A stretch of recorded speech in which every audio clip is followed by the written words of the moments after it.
Good afternoon. I'd like to call the March 10th, 2016 regularly scheduled meeting of the Plaquemines Parish Port Harbor and Terminal District to order at 2:04. We're going to go ahead and do a roll call.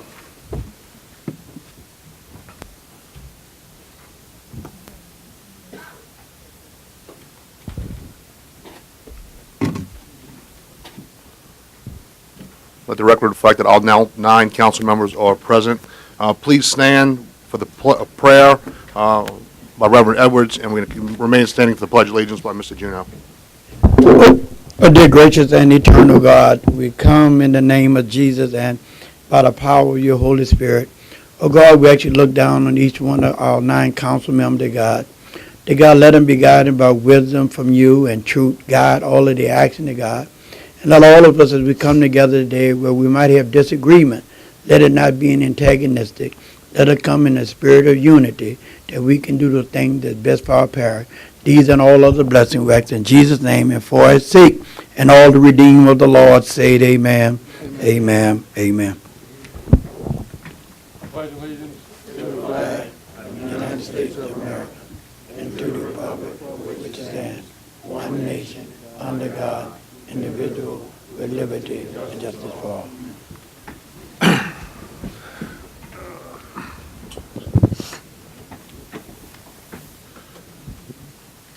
We'll move to item number 2, executive session. We have none. Therefore, we will move to item number 3, status report by the Executive Port Director, Mr. Sanders. Good afternoon, Mr. President, Mr. Chairman, Mr. Vice Chairman, members of the board, and members of the audience. I am Sandy Sanders, Executive Director of Plaquemines Port Harbor and Terminal District, and follows is my Executive Director's report for the reporting period 25 February to 10 March. During this reporting period, Venture Global LNG hosted a 3-day workshop as part of their filing of a maritime water safety assessment. The items reviewed were navigation, emergency response plans and their capabilities, and the properties of LNG and other items. Venture Global has done they have a very good track record of getting all the stakeholders together to discuss their procedures, and this seems to be the case here locally. The participants that included in their program were Donald Durr, the Port Director of Security and Vessels, the Crescent and Bar Pilot Associations, the Coast Guard, the Louisiana Maritime Association, and first responders. I would like to thank the Plaquemines Parish Fire Department and the Plaquemines Parish Sheriff's Office for sending representatives and participating in this very worthwhile project. Also during this time frame, we met with Ben Frothingham and the environmental personnel with Venture Global LNG regarding their permitting process. They are well on their timeline, and I recently forwarded to the board a SITREP provided by their Director of Engineering Services, Forey Musser. They are very thankful for the participation and all the assistance they are getting from both elected officials, port staff, and anyone that they've ever asked for help. They're being covered up with help. There were some members of the Port Board and port staff that attended the Ports Association of Louisiana's annual conference in Sharonton, Louisiana. Some of the speakers participating in this conference were Mr. Don Pearson, Secretary of Louisiana Economic Development, Mr. Sean Wilson, Secretary of DOTD, and Congressman Charles Bustani. Mr. Don Briggs, President of the Louisiana Oil and Gas Association, also presented an outlook for the future of oil pricing in industry in Louisiana. There were some common themes throughout the PAL conference. First and foremost, the ports and the associated industry make up 1 out of every 5 jobs in the state. And hence, all ports are getting a very good long look at all the areas up from the state government as to what assistance they can lend to the Port Association. I can't emphasize this enough, but it was infrastructure was a common theme from all, particularly with the onslaught of petrochem product that is going to be coming from the west to the east. We see this in the byproducts of the oil and gas, such as feedstocks, such as resins. It is a resurgence, once again, in our state, and this is anticipated to last for quite some time. Mr. Don Briggs, the Executive Director of the Louisiana Oil and Gas Association, gave a very stark outlook on the state and oil. I'm not saying it was dismal, but it's going to be down for a while, he anticipates, and it's just something that we'll have to work our way through. Also met with folks with Norfolk Southern Railroad and married up our marketing efforts with theirs of what we're doing on the East Bank. Hopefully I'll be able to make some announcements, but these are covered by non-disclosure agreements. But that on the East Bank is the end line of where Norfolk Southern is, and they have some great plans for our area. Lastly, I met with Chris Gilliland of Energy. Chris gave us some good news that we've been waiting for. They are going to be running a 230 megawatt line down to Alliance and then down to Venture Global. I have to add that Venture Global has been a huge multiplier for this effect on Entergy and for our community. Heretofore, Entergy has somewhat treated us as a stepchild, and they have swayed industry up north that considered coming to our area that would be best suited for their infrastructure. With Venture Global here and the LNG that's proposed on the East Bank, it certainly has Entergy's ear, and it appears they have their back pocket too. So they're bringing their infrastructure to where the industry is coming. This morning, we met with Jeff Green on somewhat of an emergency basis. Jeff is the Senior Legislative Assistant to Representative Scalise, and this is regarding the Baptiste Collette. There's been an overabundance of silting into the Baptiste Collette, particularly due with the High River. Y'all have heard my reports about the ongoing project that we were doing with Baptiste Collette, and that is for a long term. This is for immediacy. With the silting in of Baptiste Collette, industries such as Daybook Fisheries, who had 2 representatives there this morning, they're spending a tremendous amount of money having to go other routes other than Baptiste Collette.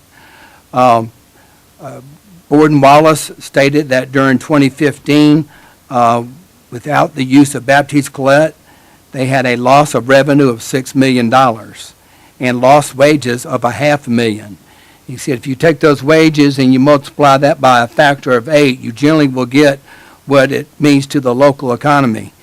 And $500,000, that's a $4 million bogey to our local economy. And they're just one industry that utilized Baptiste Collette. So you see the immediacy of the benefits of having Baptiste Collette, and then the long-term benefit of Baptiste Collette, what it means to our interstate maritime highway going down the southwest corridor. To compound that, South Pass is impassable by the larger ships. In the south west pass, which is where the traditional large ships are using, now all the other vessels that were using the 2 other what I call service roads are now going to be using the Southwest Pass. So it's a heightened state of alertness, safety. So we have contacted members of the Coast Guard as well as the Corps of Engineers here on a local basis, attempting to get some groups together that we can talk to, and that representative from Scalise's office can reach down and perhaps get some emergency funding for this area. On the agenda today, we have one item for consideration. It's a resolution that authorizes me to contract for legal services with the firm of Dwyer, Cambry, and Suffern. And Mr. Chairman, this concludes my report, subject to your questions, board members, or those of the audience. Yeah, thank you so much, Director Sanders. I'm going to ask Mr. Burt or Mr. Bartholomew to comment if they want to on their trip last week. I think it was a great event, some great speakers. Unfortunately, I think the governor could not make it, but I think it was a worthwhile experience and opportunity for us to showcase the port. So I'll open up to the gentleman. Yeah, it was a great conference. As the general alluded to, I think the theme of the conference was the oil and gas prices for 2016 and forward. So while it was a great conference, some of the speeches were kind of gloomy, but I enjoyed it. Thanks for the invitation, and I got to meet a lot of great people up there, so thank you. Also, I was understanding that the 17 master plan is being revisited and to reconsider special projects, but unfortunately, the presenter kind of hesitated to recognize me at the meeting, because my thing was about Mardi Gras Pass, So, and anyway, he didn't want to get into that discussion because we had that once before. But I do believe we need to incorporate the levies, and we ask the administration and any other agency that have support or input into developing the master plan, that they include the levies this time in the 2017 plan to build up. Because if we can't protect the homes and the way of life and property, then I think we're missing the boat, because that's come first. Because there is no Plaquemine Parish without people. Thank you. Anybody else from the table? Mr. Russo? Director Sanders, in regards to your Entergy comments, could you elaborate on Entergy, and is it in addition to the transmission line that's been underway for many years, or is this additional funding or additional work that they intend on doing? This is in addition to 230 megawatt. And could you elaborate on what they plan on doing? Just stated that they were bringing additional power down to the Alliance. They have been in contact with Venture Global. Venture Global is going to need a lot more power than that, but they would help offset some of the power needed by Venture Global. I can get a better report and elaborate at our next meeting if you'd like, Mr. Russo. Well, where I'm headed with this is that the comments raised my antennas, because we've, over the last several years, have been working with Energy on the transmission lines and the constituents along that pathway to be able to satisfy the constituents that live in that area, to make sure that that transmission line pole setting is not obstructionist to their property and their driveways and so forth. Now, if we're talking about adding just another line and hanging it on the existing transmission poles, then that's a no-brainer. We don't need to discuss it.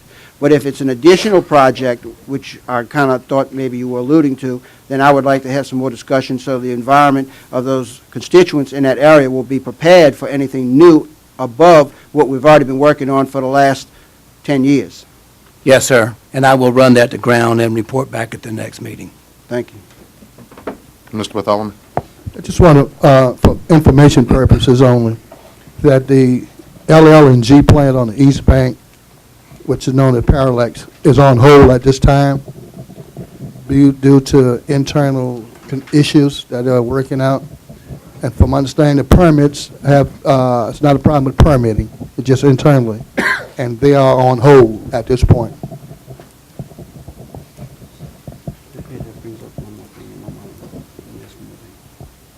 Mr. Russo? Yeah, Councilman Bartholomew brought up the issue of permitting. I noticed in one of the reports that VG was held up a little bit because of geotech permitting. On whose part was that held up on? It was really, they're looking at the wetlands on the property and going back and forth with the Corps of Engineers.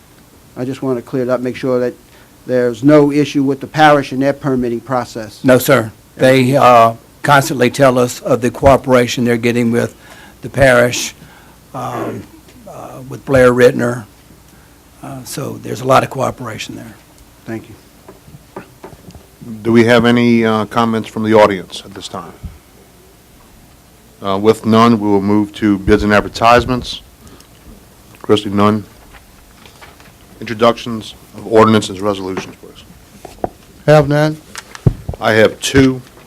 A resolution authorizing the parish president to accept the transfer of a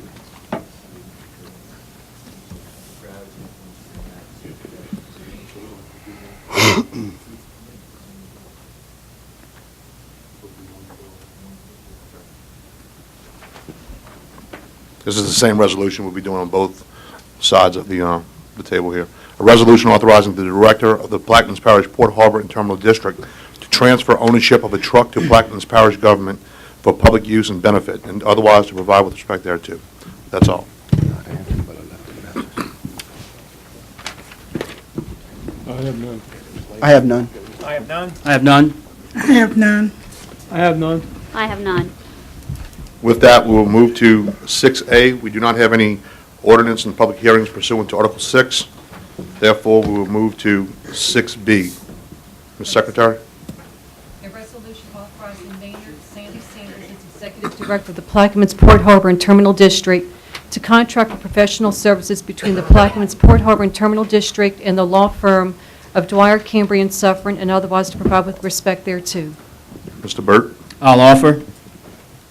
Mr. Burt offers a second. I'll second. Mr. Lapine seconds. Basically, this is a contract renewal. It's capped at $75,000. It's a one-year contract. We'll open for comments from the table. Mr. Russo? Is this a recommendation from the Port Committee? Well, as I mentioned before, all business will come before the entire council. That's the way I want to do business, to make it transparent that all members of the council are able to discuss it. So, no, the Port Committee has not met externally from this forum. Okay. And to add to, if I may, to add to Mr. Russo's question, that was also my question also. I knew I had not been involved with any conversation regarding this legislation. So I thought that was the intent of formulating a Port Committee, whereas we can have discussion among the committee first and then make recommendation to the full council. Well, it's open for discussion now. If you want to discuss it, I met individually with the executive director and his deputy, and that's pretty much in there. Mr. Burt evidently met with them as well, as he's the one who introduced this resolution. Mr. Chairman, what is the function of the committee? Seeing as though we don't have one now, so we need to disband it. Well, I think we're off topic right now. I don't think the question of what is the function of the Port Committee is in play. I think we're talking about 6B, which is a resolution offered by Councilmember Burt. My comment came from your statement, that's why I just asked. I was just answering Ms. Solvant. About what you said, that it's on your decision not to bring it before the committee, but just bring it before the whole body. So that means to me that there is no play, or no meetings, or no interaction between the committee. It's just being subjected by the chairman, and whichever way he wants to move.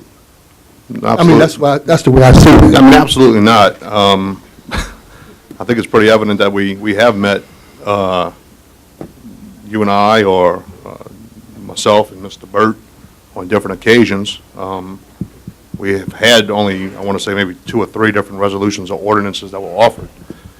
So I was just answering the question from Mr. Russo, which was then seconded by Ms. Solvant, that was a function of the committee. But like I said before, I think the topic is 6B, so we'll move with 6B. But the comment need to be made that I serve as a part of that committee, and I never remember getting an invite to participate on this legislation. So I think my question is in order, Mr. Black.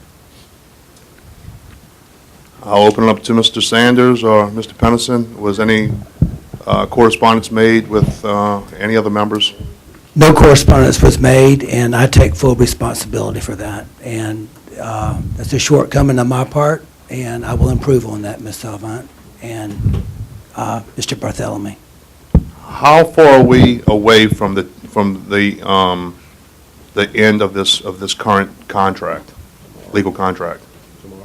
Tomorrow. So basically, we have to vote on it today. Mr. Russo?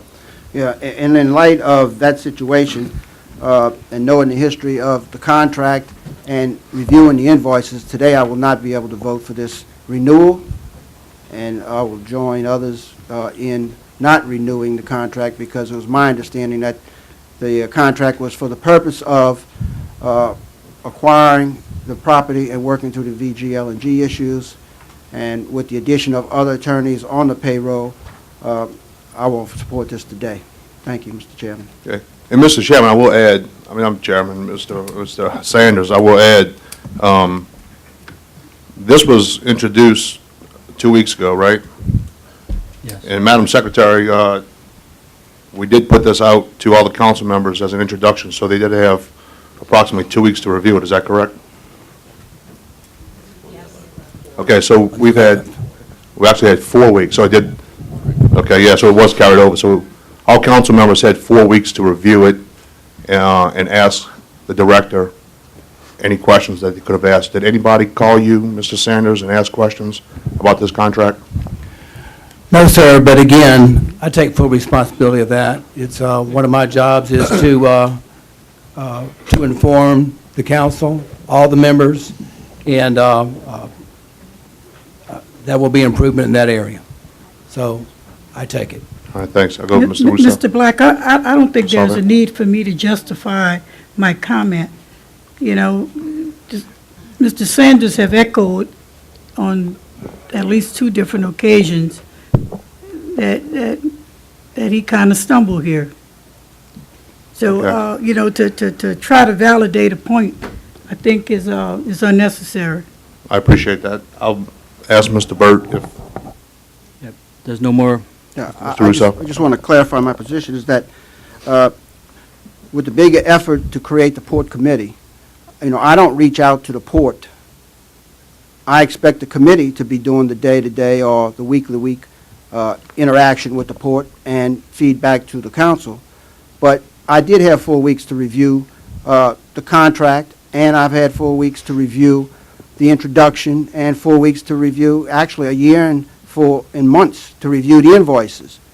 And I had the same concerns I had last year about the invoices and paying the attorneys to talk to the consultants and review emails and PowerPoints and the whole thing. And so that is the reason, not the reason of the committee not making a recommendation today.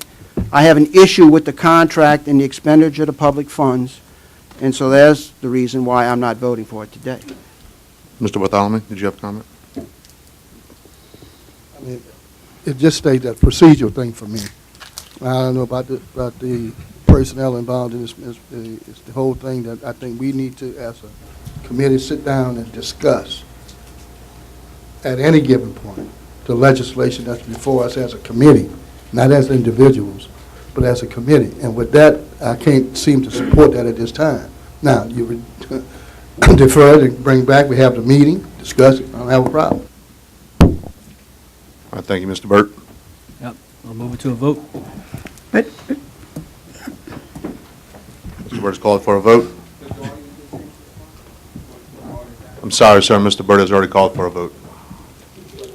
It's up to Mr. Burt. I'll allow. Okay, that's all. I'll allow. Come forward, sir. We're just going through procedure, folks. There's no reason to him and all. That's just procedure. Well, Mr. Burt allowed it. my understanding is that, well, I know procedure is that you have to give the public an opportunity to respond. Now, maybe I missed the request for the public to make a comment. You might have asked, and maybe I just missed it. So just because you call for, I understand how procedure works, and maybe I did miss to say it. Maybe I did say it. I'm not sure, because we did some back and forth at the table, so my apologies if I did miss it. very Mr. good, Turner. Burgard Turner, District 6, 161 East Bellevue. And my question, Mr. Burt, is you mentioned that there's a cap. Is that, will supplements be allowed? We say it's a cap today, but so often they come back and say this work was done, and then we end up approving it. When we say that this is a cap, is it in the contract that it's not to exceed that amount? It says not to exceed $75,000 without council approval. Without council approval. So it still can go up, it's just that it would take council approval, right? Yes, sir. Okay. Thank you. Thank you. I think we set that cap probably about 6 months ago or so. We set that cap. Because prior to that, we didn't have a cap.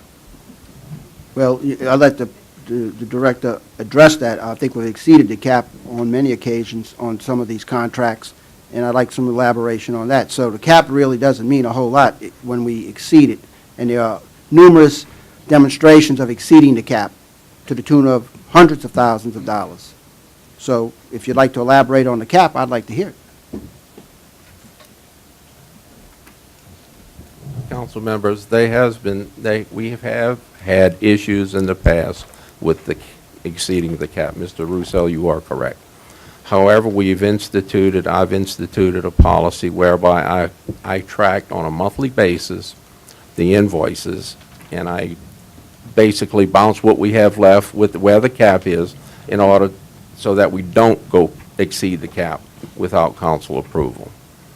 Before, we didn't track it very well. Now we're doing a much better job of tracking it. And I appreciate that. And my office maintains a share folder that has all of those invoices for legal services, for Trident, as well as the weekly meetings notes. So every council member and their assistants have access to that. So, Salvant?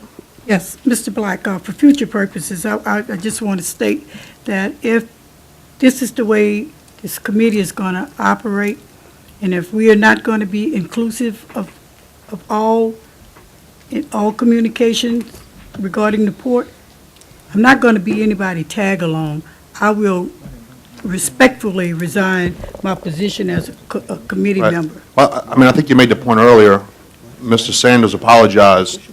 He failed to contact the committee members and notify them of this issue. So, going back to what you said before, I think Mr. Sanders apologized, and I don't anticipate that happening again. I think all committee members will be notified when a recommendation is needed before we go to the board.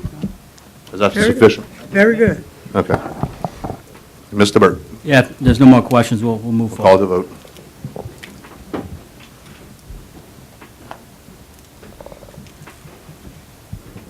Mr. Bartholomew?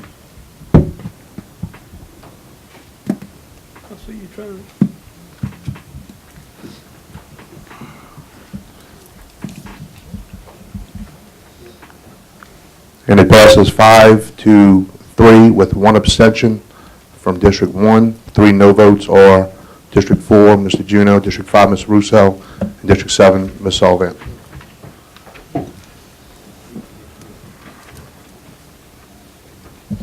Okay, we will move to new business. We have none, no introductions or resolutions wherein suspension is being sought. Therefore, we'll move to number 8, approval of the February 25th, 2016 meeting minutes. I'll offer. Second. Machine's open.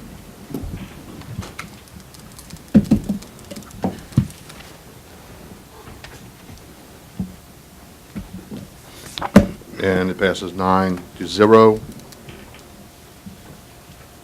I have a motion to adjourn. Second. Second by Mr. Lapine. Machine is open.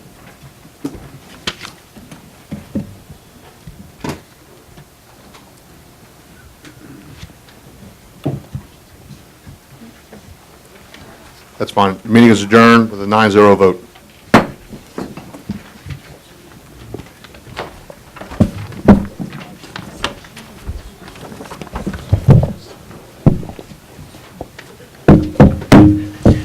We'll call the regularly scheduled March 10th, 2016 council meeting to order at 2:33. The machine is open for roll call.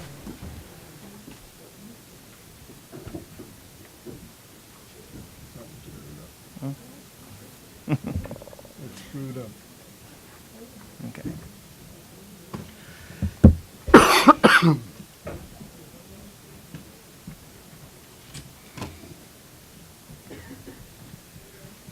Ms. Audrey?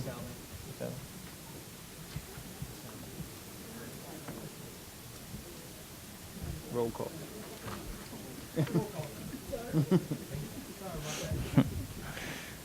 Let the record reflect all non-sitting council members are here. President Cormier is here, the directors are here, and the legal team is here. We will dispense with the prayer and pledge. Before we move to item 1A, executive session, I'm going to ask each council member if they have anything they want to have deferred or withdrawn today. So if someone's waiting in the audience, Mr. Bartholomew? Have none. You have none. Thank you. Mr. Black? Yes, I will defer 6I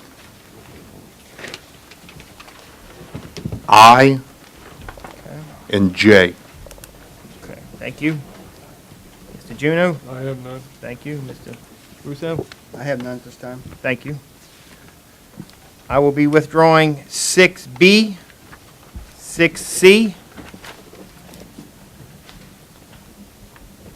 and that is all.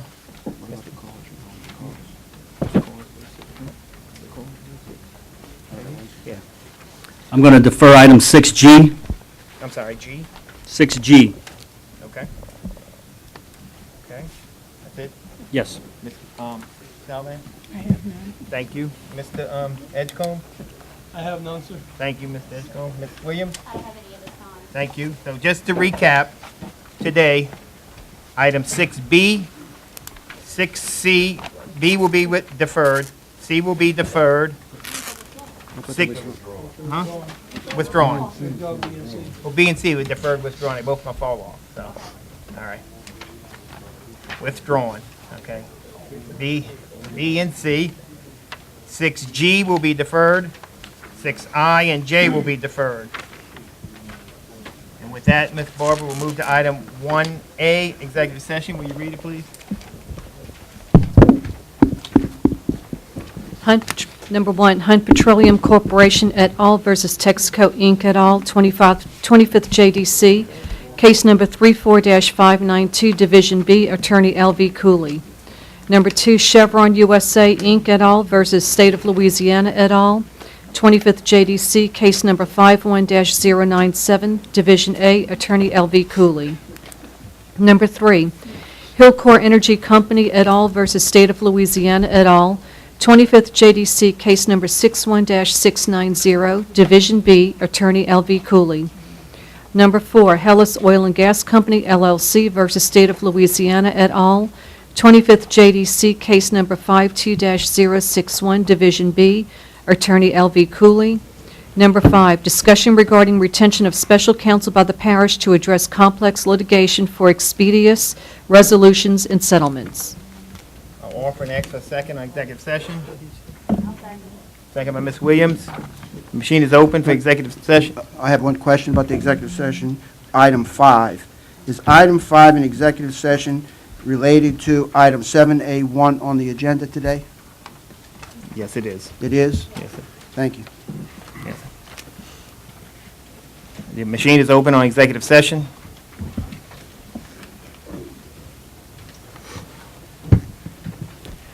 And we move to executive session at 2:37.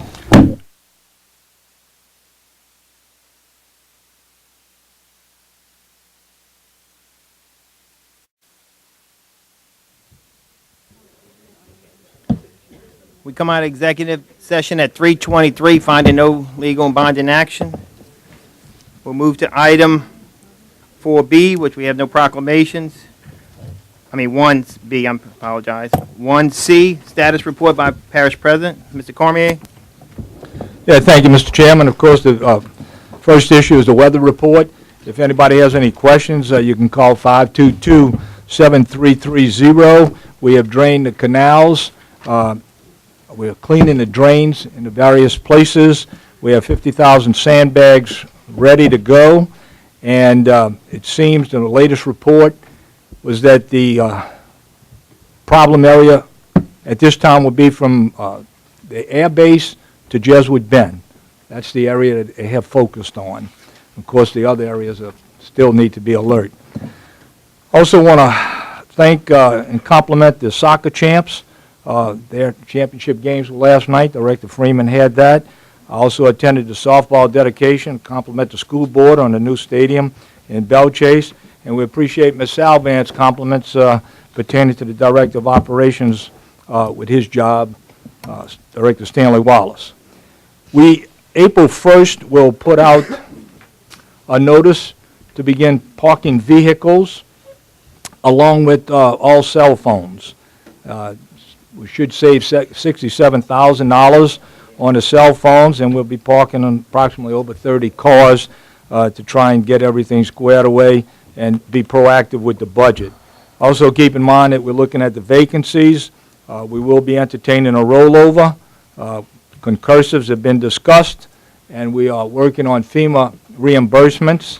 And there was some misunderstanding. I would still like for the council to look at the reduced work week on a voluntary basis. Remember, if we don't put it in place, it's not in place now, if we don't put it in, then no one would have the opportunity to voluntarily do that. We're not saying that we'd put the whole parish on a reduced work week. There are some individuals that have expressed interest in possibly utilizing that, depending on their own personal preferences. So, but that has to be done by civil service. With that, that concludes my report today. Thank you, Mr. Chairman. Thank you, Mr. Cormier. Any questions from the table? Yeah, I guess I'll start off. I guess I'll get to the first thing.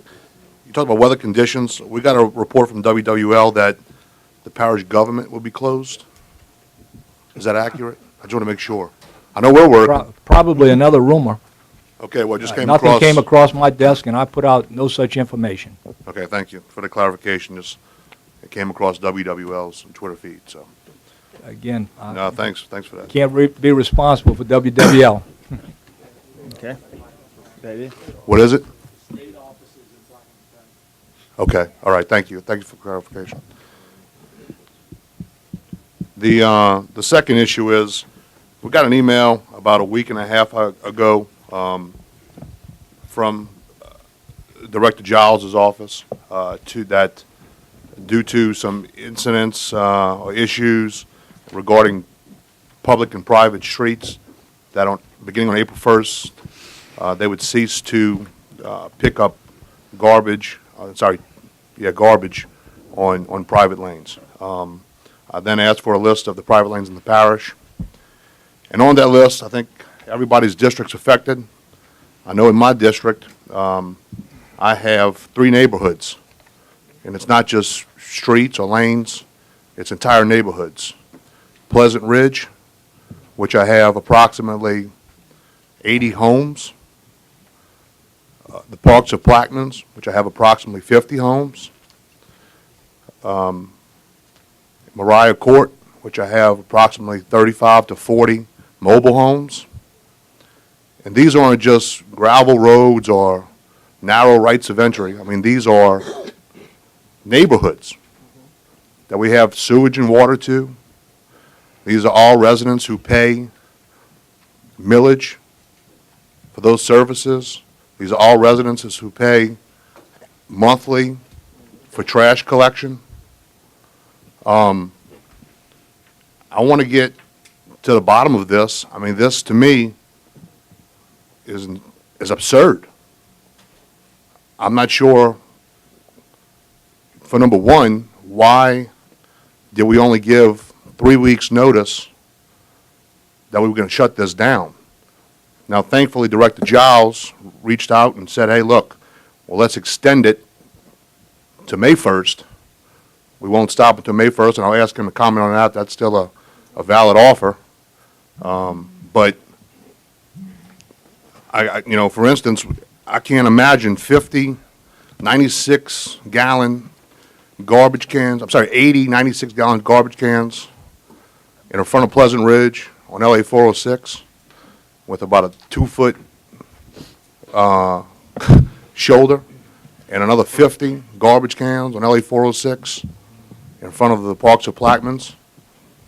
I mean, I think it's highly absurd, and I don't think the council members need to fight this fight. I think the administration, like I said in an email, needs to put their heads together with legal. I know Director Giles has been working with this. I appreciate you responding to my constituents. I've said it before. But I need legal to opine, if they will, and give us some clarification, because this is going to be a serious issue. Yeah, Councilman Black, I think it's absurd that you're not aware of the ordinance that we found legally that was made by the council. And so the only thing that we're trying to do is make sure that you and the parish administration is not legally responsible for some type of illegality that has not been presented properly in ordinance form. So I'm going to let Director Giles take over, but let me just say this. A simple written, right of written entry and a hold harmless clause will probably be the only thing that's necessary. And I'll turn it over to legal, but I compliment my legal staff on pointing this out to us. There's so many other occasions that people have brought ordinances to us, in other words, reminding us of things that are already on the books. And so what we're trying to do is clarify to make sure that everything is done legally and properly so that the parish is not sued. And with that, I'll turn it over to Director Giles. Before that, I do know the ordinance, and I've read the ordinance. I have the code of ordinance, and I read through the garbage and trash. As a matter of fact, they have an amendment to that particular ordinance to be introduced today. So, also, I'm not sure if any other council member has been privy to that knowledge that by a simple right of entry that you're proposing, this issue is going to be resolved. I've been fielding phone calls for the last week and emails, quite a few. When I mean quite a few, I mean nearly 100. Okay? And I would love to have had that information to tell those constituents, hey, all we need to do is get with the homeowners association and provide you a right-of-way. My telephone is open 24/7. We this have is the meetings deal. Monday Look. morning, and all you have to do is respond and call us and get that information. I don't understand. Because the why way you don't do I it. One at a time. operate, because the way that my office operates and what the public deserves is not backroom conversations between me and you. It's to be out there on an email or in public, in a public forum. So when I want to get business done, I'm doing the business of my constituents. I'm doing the business of the public. So I don't want to call you at night on the phone or go to your office and have a private conversation. What I want to do is send an email, which I've done, and I want you to answer the email or somebody to answer the email so I have a public document, a public record. That's the way I want to operate. Because I'm not hiding anything from anybody out there. I don't need to take a phone call.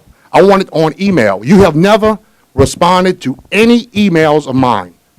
Your office has, Ms. Lejeune has, on behalf of you, but you have never personally responded. That's right. I want to deal with you on a one-to-one basis so that we make sure that we have a clear understanding. So you want to hide from the public? I don't want to hide anything. I don't want you to get your underwear in a bunch here. It's a simple situation. All we got to do, in other words, is get a right of entry and get a hold harmless clause, and all of this can be solved. So all you had to do today was present that, and it'll all be taken care All of. you I have don't to understand do is what's this call big show somebody. going on. Email somebody and let us know. It's your job to run the parish. You're the CEO. Let the board know. Don't let us know today. I think you've had an email that was presented to you. No, not reference to that. I'll turn it over to Reverend Giles and let him turn in the information that he's put forth on the emails. Thank you, Mr. President. Let me first share with everyone here that I did contact every council member at the same time when it was presented to me about the Wilson Land dilemma. And so someone asked me about that, how can we serve certain areas and not Wilson Land? So I was basically told, listen, investigate it and see if it's legal, what you're doing in certain areas. So what I did, that's why I emailed each and every one of you to let you know what's going on. And what I found out was some areas was private, some was public. I didn't have privilege to all the lands, but the ones I had, I gave it to you. And so even in the original email that I sent to you, I say, if you have anything you can offer or help me with this, I would appreciate it. And we sent many emails, so nothing was done backdoor, nothing was hiding. And I did state in every email that you did receive that I'm working on it. And I also said April 1st was a deadline, because if you don't put deadlines on things, it tends to just evaporate. And so even through the email, I said we'll move it back to May 1st to make sure whatever we're doing is legal, it's not unethical, because I don't want to do anything illegal or unethical. That's why I put that in the email. Speaking to the lawyers, they told me if we get a whole harmless agreement signed, a right of entry signed, then we could probably meet their needs. So that was given to me, and so I was going to share it with all of us today. But nothing was done backdoor, nothing was done unethical, and it definitely wasn't done to hurt anyone, because every council member here received the same email, and I waited for dialogue with any one of you. And when there was no dialogue, me and you dialogued many times. We did. I did, yeah. We did. And I got emails from you, and I appreciate Yes. it. Like I mentioned before, I Yeah. appreciate that. But it never gave us a solution. Well, I that- was asking for a solution. I was really wanting, and hey, legal was CC'd. I just wanted legal to chime in because Yeah. they were the ones who initially said, hey, Mr. President, this is illegal. We can't do it. And that's why we was working on it to make sure that everything was done right. Because we didn't want to present anything and then have to come back and do a contingency to that. But from Friday, when I sent the original email out, we've been in conversation back and forth, and I've never hidden anything from you. And I also share with you whatever you can offer, whatever any one of you can offer to me, I would appreciate it. I did say Right. that. I'm not saying you hit anything. That's definitely not what I'm saying. I'm just saying we didn't get any solutions. Okay, well, I we think that's have it now, I think yeah. that's the administration's job is to provide some solutions to it. Well, Not just even- say, hey, this is a problem. Yeah, well, even and in the and then email. scare the heck out of my constituents because they think they got to take that trash on April 1st. Well, they the highway. call me, 100 of them call me I know, also. thank you, I know. And I shared with them, we're working on it. I say, but on the same token, I'm not going to do anything in one area I can't do in another area. I'm not going to do anything illegal or unethical. And so I shared that with them. I said, but whatever solution we come up with, I will call each and every one of them back individually. And so we came up with this right of entry, whole harmless agreement that we was going to share today with the council. But we want to make sure that before we present it, that it was the right thing. We'd have to come back in another 2 weeks and see if we have to add this to this. So that's the only reason.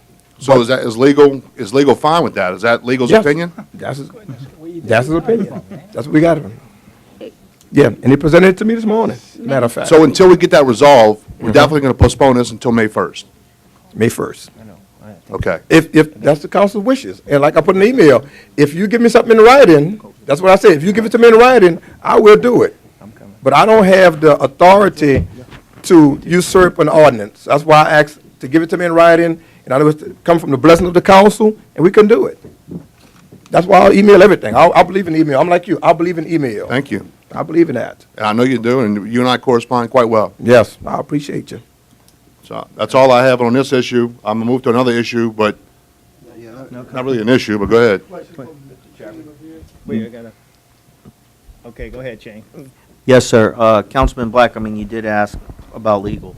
We've been in consultation with Director Giles for about the last week, I guess, because this was Friday when this started.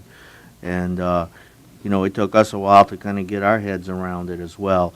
And so part of it is we didn't really come up with what we were supposed to do until relatively recently. So in that regard, there wasn't a solution to give to you until recently.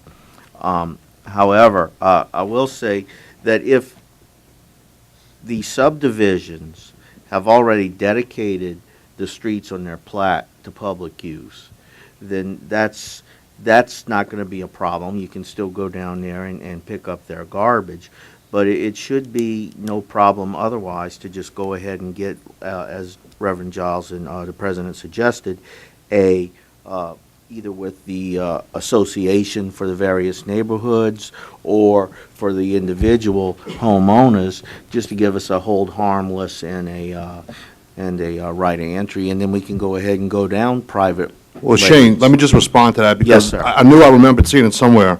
This email, Director Giles, was sent from you yesterday, CC'd to me, and it was sent to Mr. David Waltermath, who is the president of the Homeowners Association for the Parks and Plaquemines.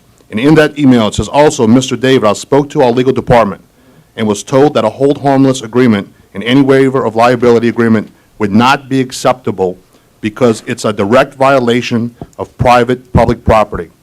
Then you continued, I will reach out to the councilmen that represent each district to investigate if they have any other answers to this dilemma. So, in that email to the president of the HOA, it stated that legal was told you that a hold harmless agreement or any other waiver of liability would not be acceptable.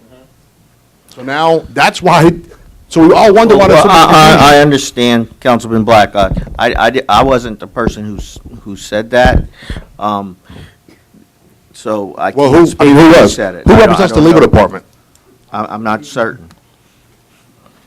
It might have been WWL. Well, it probably was, because you ain't saying anything. I'm trying to tell you the answer, and you don't want to listen. No, I'm trying to lead. You need to lead. Oh, that's the problem. You need to follow. I'm the leader. Mr. Black, Mr. Where, the Yellowstone Park over the bridge, the BP Bridge? Yeah. Over the Mississippi You're River? the vision that you don't have. You're dreaming. Gentlemen, You're dreaming. gentlemen, I'll go ahead and dream. gentlemen, please, let's be professional. I have a request to speak from Mr. Russo, then Ms. Williams. Mr. Russo? Yes, I did receive one call on this issue, and it's a very important call. It's from my daughter.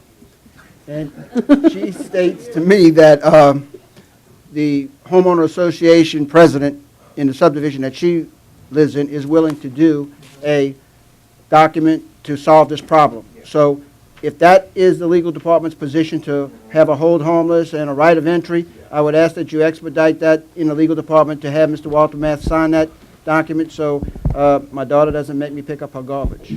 Oh, I think we can do that, Mr. Russo. Thank you. Thank you. Ms. Williams? My concern is for the constituents on the southern end who don't live in subdivisions. You have individual people that live down private lanes, so you have numerous residents that will have to sign these waivers or hold harmless agreements, which I think is a disservice to the community.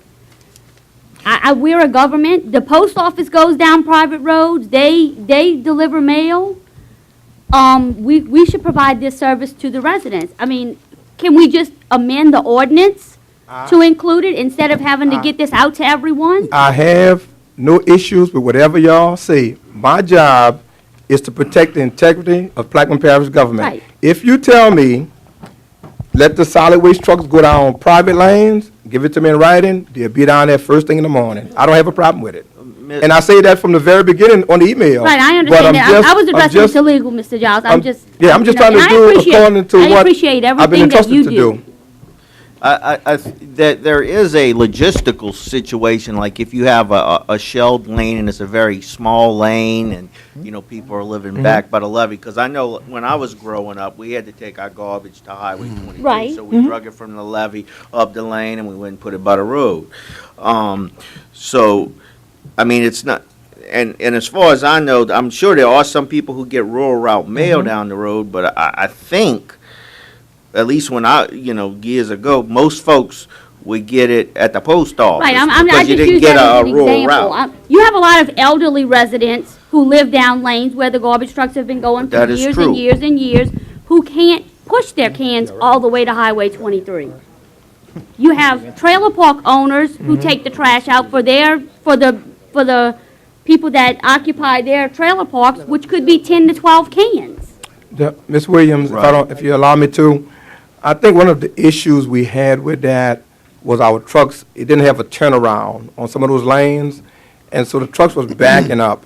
And like I shared with, you run over a bicycle or a child or something, then that's a liability that we have to absorb.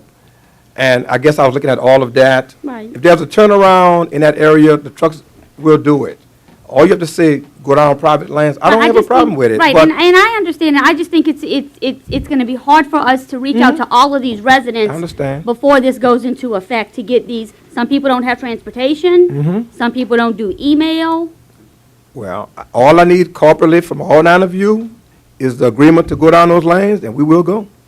I have no problem with it. Mr. Chairman. Okay, wait, hold on, Ms. Salvant next. Ms. Salvant and Ms. Gonzalez. My issue with this is that it appears that we're going with a piecemeal deal. That I was told streets in my area prior to all of this coming up that they weren't public streets. And the administration refused to shell them, refuse to maintain them, even though they were maintained previously by this government. But now here we are, we're going to piecemeal this whole situation. Oh, my Parks and Plaquemines, my street, and nothing against you, Mr. Black, because I'm here for services. I've been dealing and a big advocate of servicing the public, and I think that's our job, not to eliminate people and disserve people. We are here to serve, and as many people as we can bring in to the service of this government, I'm all for it. But I have a problem when we start picking and choosing. And this is what I'm hearing here now. You're going to pick and choose. So I think we need to get a comprehensive plan and establish what is public, what is not public, what is private, distinguish the streets, and then get a plan. But when I send a request in, it's something that should already be in place. When I send a request in and I ask for whatever to be done on that street, it should be an automatic response. This is a private street. You guys stood here a meeting ago or so and told this young lady from Wilson Street that we could not maintain her land. So I mean, that back and forth, we need to be clear on what we're doing here. And that is why, that was one of the reasons why I initiated that very first email, because of the Wilson land dilemma. And I want everyone to be aware of that. But my point was, we was trying to accommodate her. At that point, we was operating under the perception that her street was private. But we were still trying to accommodate her when we had previously told folks that live on private land that that on public streets, that we couldn't assist you. So we need to be clear and stop sending the mixed messages. Well, Ms. Audrey, I think what you're saying is absolutely true in terms of treating everybody the same. It is true that historically, for whatever reason, there were lots of freebies and special services provided to our people, a lot of times, not necessarily legally. And it just sort of happened and everybody accepted it. But we do live in a different age now, and the Constitution of the state does prohibit us from giving away free services. And if you go down a private lane, you're providing a free service. The way most places do it is if you live in a private subdivision that is not open to the public and that street's not dedicated to public use, it's only dedicated to the use of the people that live there, then that homeowners association will contract either with the municipality to provide the service, or they provide some sort of a private garbage pickup for that service. That's usually how it happens. So it's, going down the lane is problematic from a legal standpoint. The idea that we can provide a right of entry, at least we're not trespassing when we do it. And, if we get a hold harmless, at least we're not putting ourselves, in a position where we're going to incur liability if we run into somebody's trees along the way, or if we hit somebody's, car, bicycle, or whatever, God forbid, a child. So, there's a lot of issues when you're going down a lane that's not a public highway. Mr. Chairman? Yes, okay, okay, hold on, Ms. Salvant, are you good? Yes. Where you go? Just to add a little more to that, how would this whole homeless apply to the shelling, the rocks that we just discontinued? We discontinued servicing the indigent people that requested their street to be shelled. Would that whole homeless apply in that case? That problem comes from the fact that you're giving away shells, and you're giving away the tar and whatnot that goes on top of the shells. So that's a different thing. That's because it's a gratuitous donation. That's the main reason you can't do that. This particular, so basically what the problem we have, Ms. Audrey, with that is, let's say you have a person who is in fact indigent and who cannot take care of himself for whatever reason, and they live on a private road. Okay, well, everybody else that lives on that private road with them too, they're going to be free riding off of the fact that they happen to live next to somebody who might be in a bad or disadvantageous position. So you're going to have a whole lot of free riders getting free stuff contrary to the Constitution because they got one person who happens to be in a bad way on that street. And see, that's not fair to everybody else who's not going to get the free ride. So it's going to be a situation there that, you know, we have a legal problem with that. Now, the person who should be responsible is the person who owned the subdivision. They're the ones who own that road, or the people who live in the neighborhood on the road. If they want to, you know, come up with some sort of a way to communally pay to fix that road, or if there's an owner that hasn't given the right to the road bed to the people who bought the lots, then that person's responsible for keeping that road up so that the ambulance and the police and the fire can get down there. Okay. Mr. Bartholomew? Yes, back to the original issue. People are being taxed for that service. They are paying for that service. Nobody is getting anything free. Every month, there's a bill that pays those trucks to roll, and every citizen pays that. That's right. So they are paying. That's So right, and that's why wait the a whole minute, harvest Wait a minute. Thank you. Go ahead, Mr. So there is nothing subject that they are not being compensating the parish who provide a service to pick up their garbage or their trash. They are being paid. We are being paid. So there's no such thing that there's any obstacles that should stop us from doing that service, because we have met the criteria for being paid through taxation.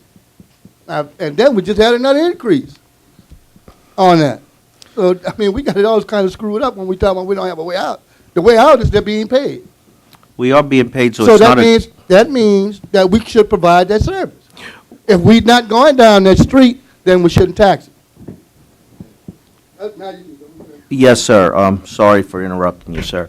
You're absolutely right. People pay to have that garbage picked up. Nobody's disagreeing. That's why I proffered the suggestion that we get a right of entry from the neighborhood association or the owner of the lane, and we get a hold harmless agreement with them. That way we don't have any problem. They're paying for it, so it's not gratuitous. We're not providing the service for free, so there's no constitutional impediment. But what it does, the hold harmless and the right of entry protects us from committing the tort of trespass and/or from potentially damaging property or hurting somebody and then being sued for it.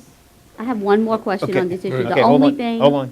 Mr. Juno, Okay. so I'll get to These areas with the private gates, is that the only ones that have to pass this ordinance?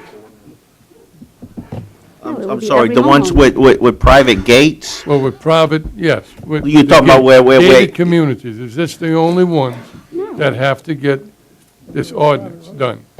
No, You anybody mean the with right of private entry, roads. sir? Right, sir. No, I think if it's not on the list that Mr. Stanley has, of the road department, that says it's a public road because it's been dedicated to us, then we'll have to get the right of entry from those people. That's my suggestion. Because the list that we were sent, and the list that I had seen before, it looks like it has grown with private and public. I never realized that in Plaquemines, we had so many private lanes. I think they're the majority. And, you know, people got to realize, we've been doing this for years and years. We're not trying to hurt nobody. But we're going to have to make a compromise. We're going to have to help the people. Just like Mr. Bartholomew says, they're paying taxes, and it's on their water bill. So we're going to have to find a way to do it. The only ones that we can't go down is, like Reverend Giles said, is the ones that they got to back up. It's against the state law to back up a truck on a street. So we're going to have to find out what's going on. This is deeper than we think. We're going to have to postpone this maybe longer than May 1st. But this has to be checked into, and the people's got to know what's going on. Thank you. Thank you. Ms. Williams. In closing, I would, Wait. I would just like to ask, who's going to take responsibility of obtaining these right of entries and these hold harmless agreements? Ms. Williams, I think that one of the things that we can do to facilitate this from a logistics standpoint is you put it on the bill. And so when you send it to people, and then they pay you back, you just have the language on the bill, and it says that, you know, by sending this back, you agree that you have given the parish a right of entry to pick up your garbage, and that you further declare that you're going to hold the parish harmless against any, you know, accidents or damage incident to the collection of the garbage. Okay. Why not? We're going to need bigger cards. Thank Have you. a bigger card. I mean, yeah. All right. I'm going to ask one question, and it's going to be an easy question, I hope. It's never an easy question, right? And I know it's directed to Mr. Dugas, or what constitutes a private lane or a public lane? If a developer builds a subdivision, puts in the streets, he turns it over to a parish, it becomes a public lane. Is that correct?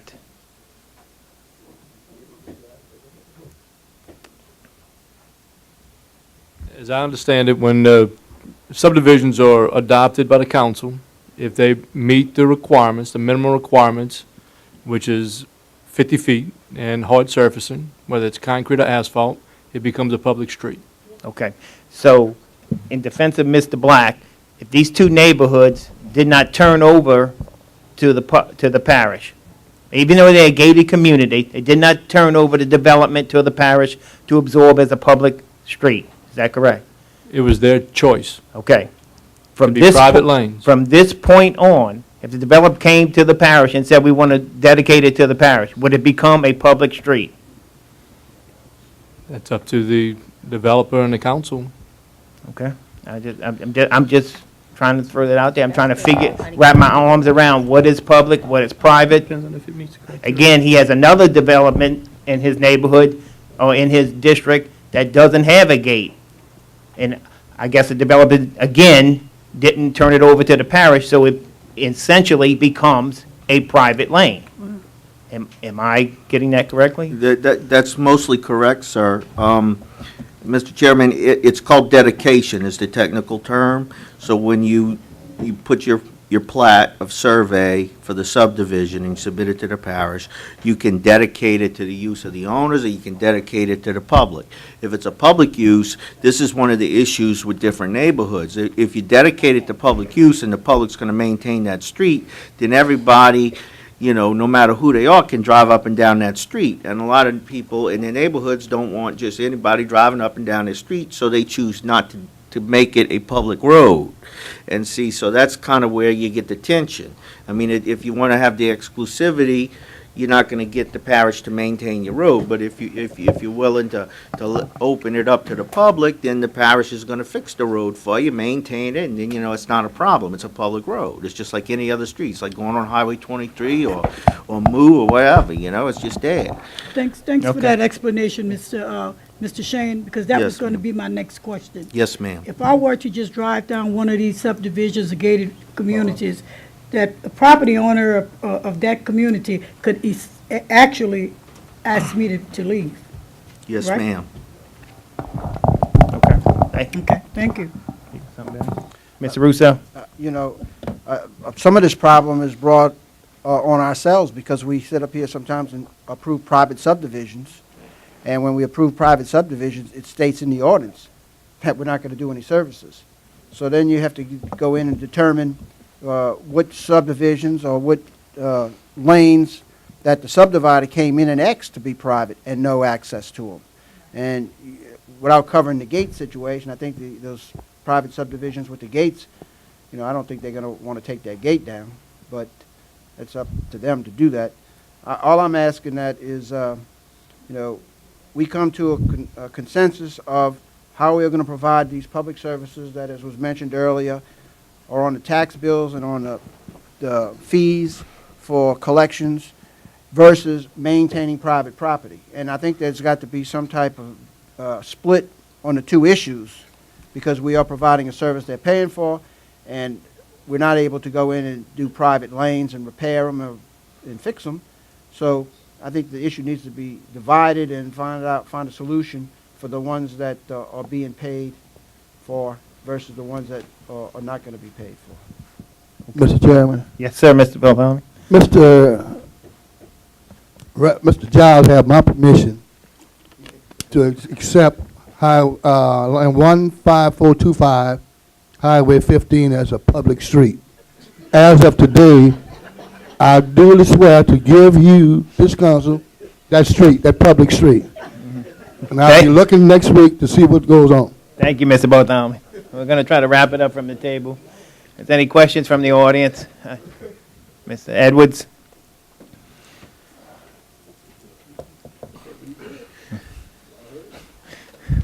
Tyrone Edwards, 112 Thomas Land, downtown historical Phoenix. I'm really confused about this public-private issue with garbage going down because historically our community has tried to get the garbage to go down our private land, and they told us it couldn't. So I'm saying if they're going to start going down private land, if the only thing needed, because I'm here, because this is what I'm going to tell people at my church on Sunday, if you sign a release to hold the parish homeless for riding over, hitting a bicycle about the job, you know, they're going to come down and pick your garbage up. So we cannot have one roof for one area, another roof for other area. Because my mother rolled her garbage can a long distance from back in the lane to the highway, and people still doing that in downtown Phoenix. And I know in Dave Van and Pearl Head, Mr. Batali.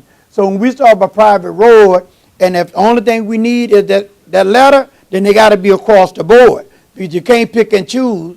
Because if I see the garbage man not coming down our lane after I send the homeless, then we're going to have a lot of people coming. So you got to really understand what we're doing here today and not just hit it today, hit and miss it. I think you really need to study this thing thoroughly. The other thing, Mr. Giles, I don't think we haven't said, we also got to be concerned about how they putting wires, electrical wires down people's houses from one side to the other. How that could be a problem. So, but you really need to look at this issue.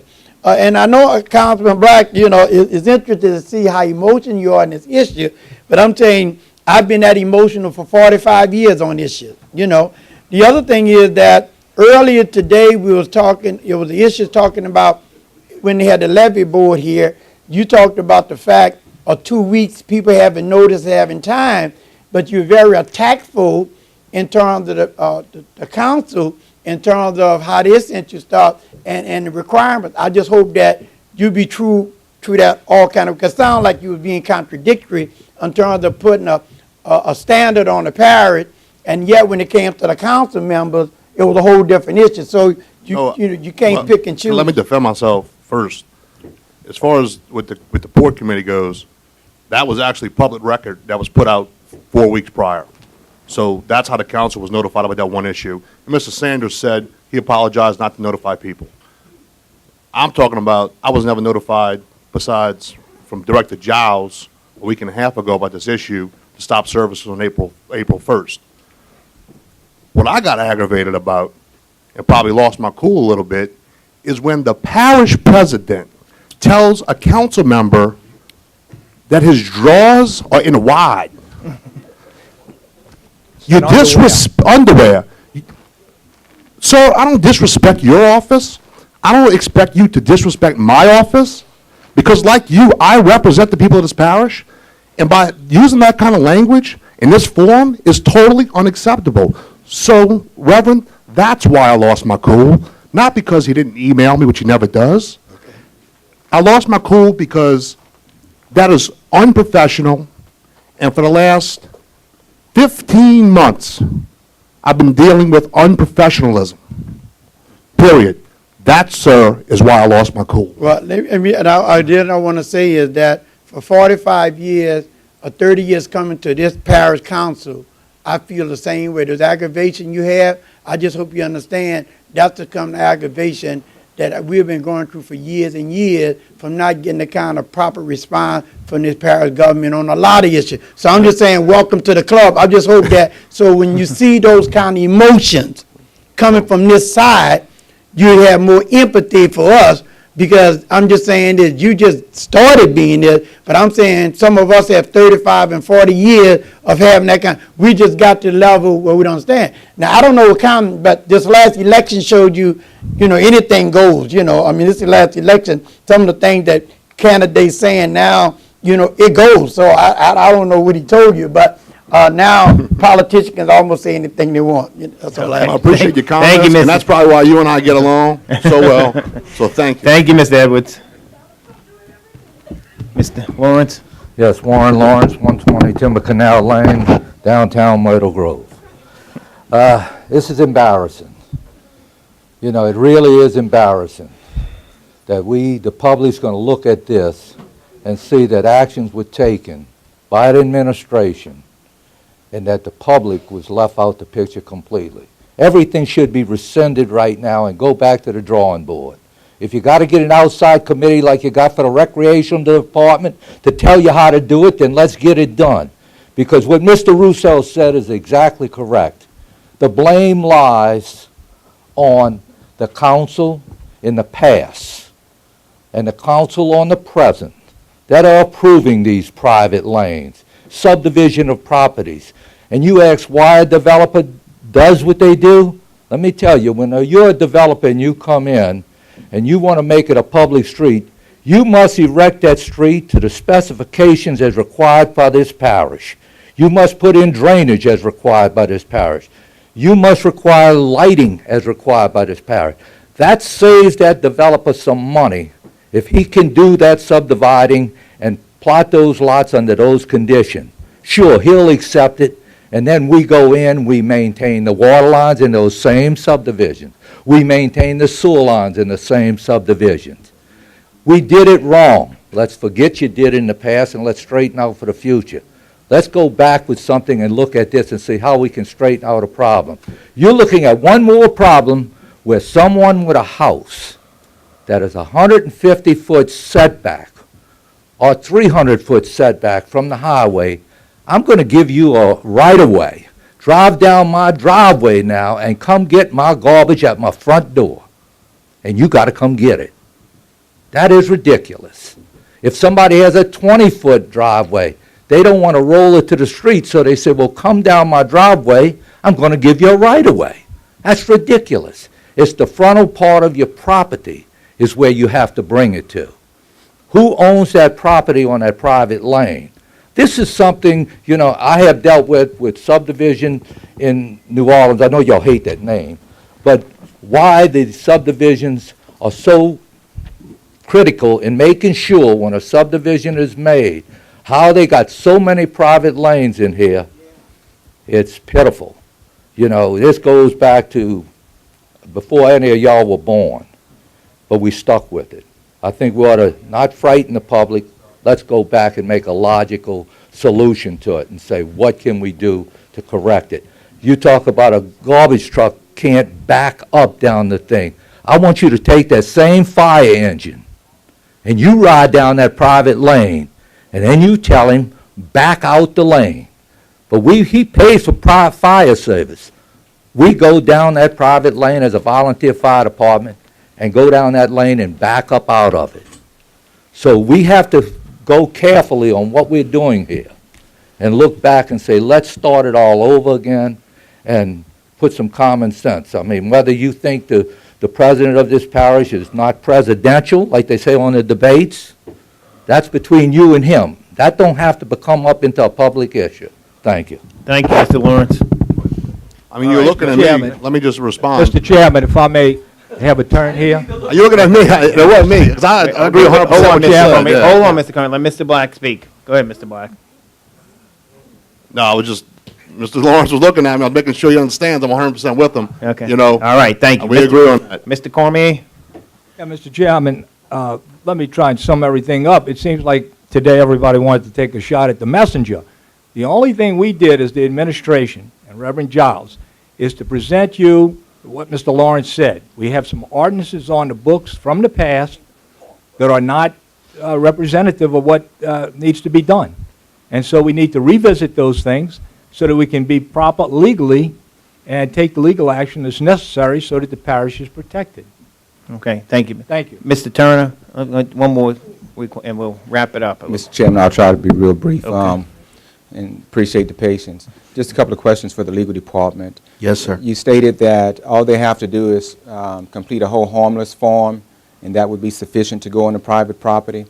And so my question to you is, one, is that the case, just filling out a whole harmless form?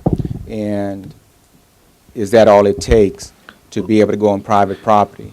That and the physical ability to actually make it down the lane, because some lanes don't actually have the space. I mean, that's a logistical issue I have no control over, but, you know, it's, if the garbage truck can't make it down the lane, it just can't make it down the lane. No, I understand, but just other issues, you know, things that are Yes, sir. private, using public funds on private property. And Yes, sir. And I know that there are some extenuating circumstances due to health, emergencies, things of that nature.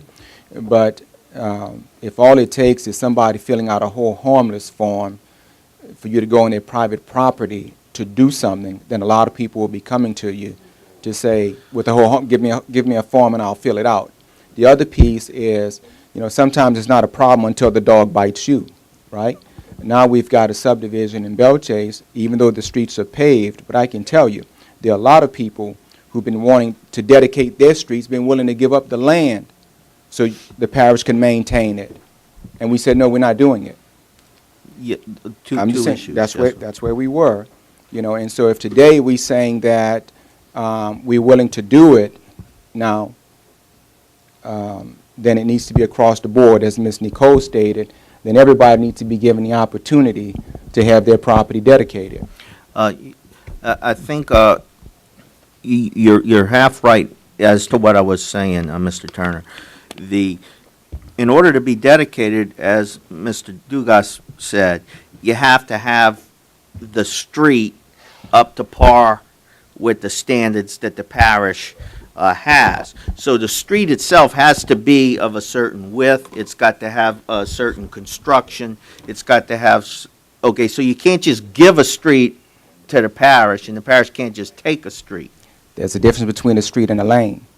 What Okay, he's street, giving you- lane, road, highway, No, whatever, no, there's a roadway. specific ordinance definition of what a road is in our ordinances. Right. And so, just like you can dedicate a street, somebody can dedicate a private lane.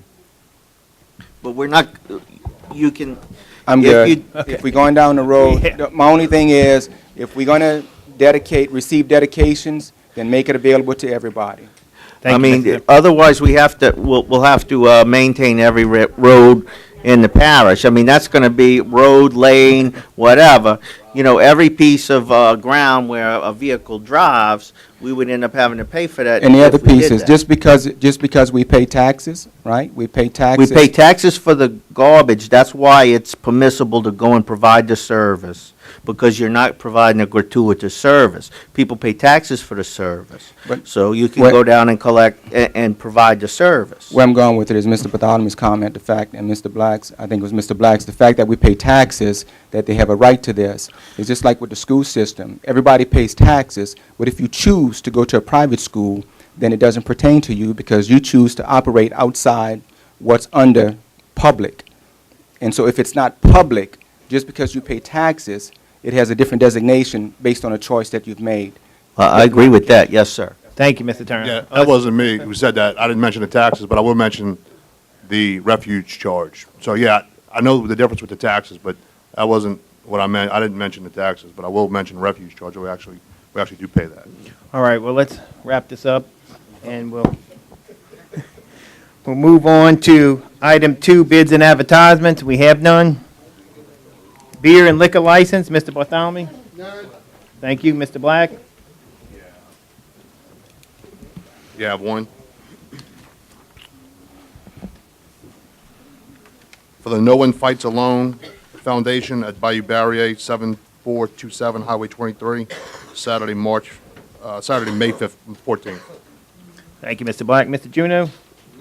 Thank you. Mr. Russo? Yes, I have one for a special event and liquor permit for the Plaquemines Social Aid and Pleasure Club for one day on the April the 2nd, 2016, for a crawfish cook-off at the Medal of Honor Park. Thank you, Mr. Russo. Mr. Burt? I have none. Ms. Salvant? I have none. Mr. Edgecombe? I have none, sir. And Ms. Williams? I have one. Okay. It's the alcohol license application renewal for Joshua's Marina Incorporated, 309 Buras Boat Harbor Road, Buras, Louisiana, 70041. Thank you. I'll offer these in global and ask for a second. You got it? Second by Mr. Edgecombe. Any questions on the liquor permits? The machine is open.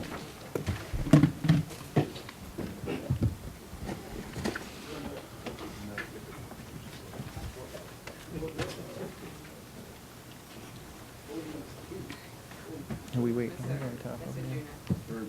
Irvin.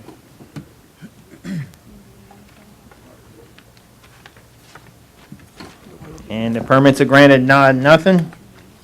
We'll move to item 4A, construction permits. Number one, Is there any objection taking them in global, or Mr. Black, you're not voting on, or Miss? Yeah, give me a second. Let me just- Okay, Mr. Edgecombe? I would ask that item number 5 be taken separate. All right, item 5 will be taken separate. I'm good, boss. You good with it, Mr. Black?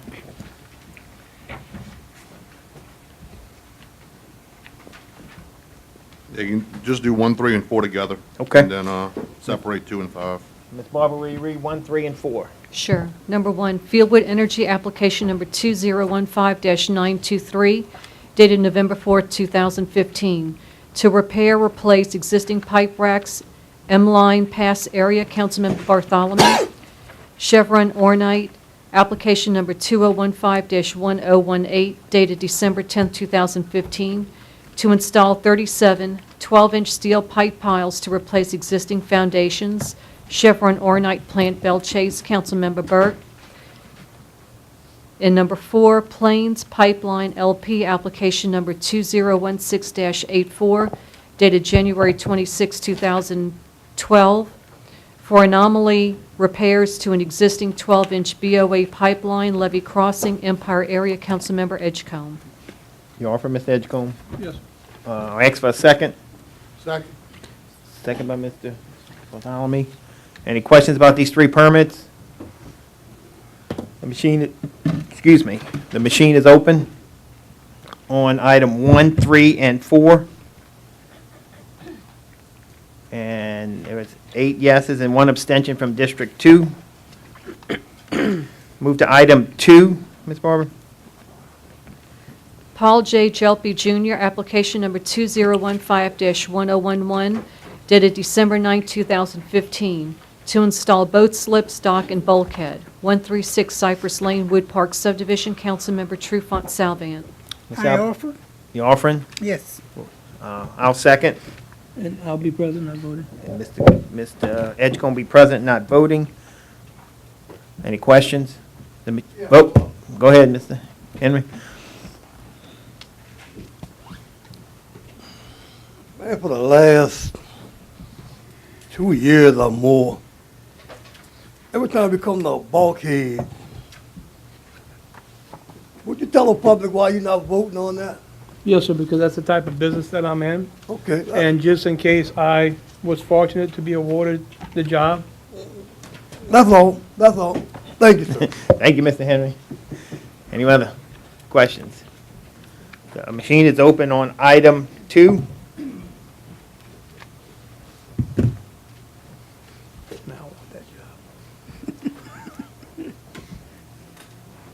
And the permit is granted 8-0. Move to item 5. The Louisiana Fruit Company, Application Number 2016-158, dated February 23, 2016, to install 8.5 foot by 260 feet steel graded dock, access canal number 1, Venice area, Councilmember Williams. I'll offer. You offer, Ms. Williams? I'll second. Mr. Edgecombe will second. Mr. I'll be present when not voting. Mr. Burt will be present, not voting. Any questions? The machine is open.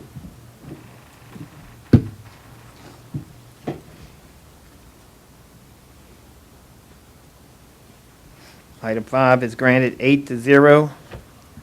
We're going to take item 4B first by itself, and then we'll Gail Petrovich, placement of a third mobile home, 31197 Highway 11, Narren. Councilmember Edgecombe.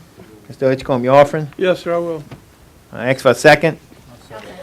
Second by Ms. Williams. Before we go, Ms. Amitra, this is a standard procedure. They can have 3 trailers on the lot? 3 full-size, okay. They can, 2 full-size mobile homes is an outright permitted uses. The third and the fourth has to have council approval. 5 or more needs to be rezoned to mobile home, allowing the spaces of the property. okay. Thank you for the clarification. Question. What if it would be involving a camper?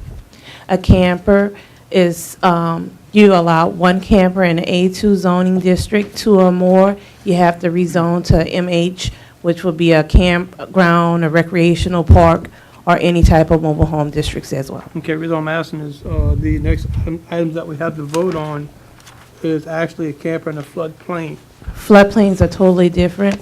Floodplains has to have council approval for almost any type of Any situation. weather, So as long as it camper, maintains the square footage that's allowable use, we present it to the council, and it's up to the council to be able to accept it or deny it. Thank you, ma'am. You're welcome. Thank you. Any more questions? The machine is open on 4B.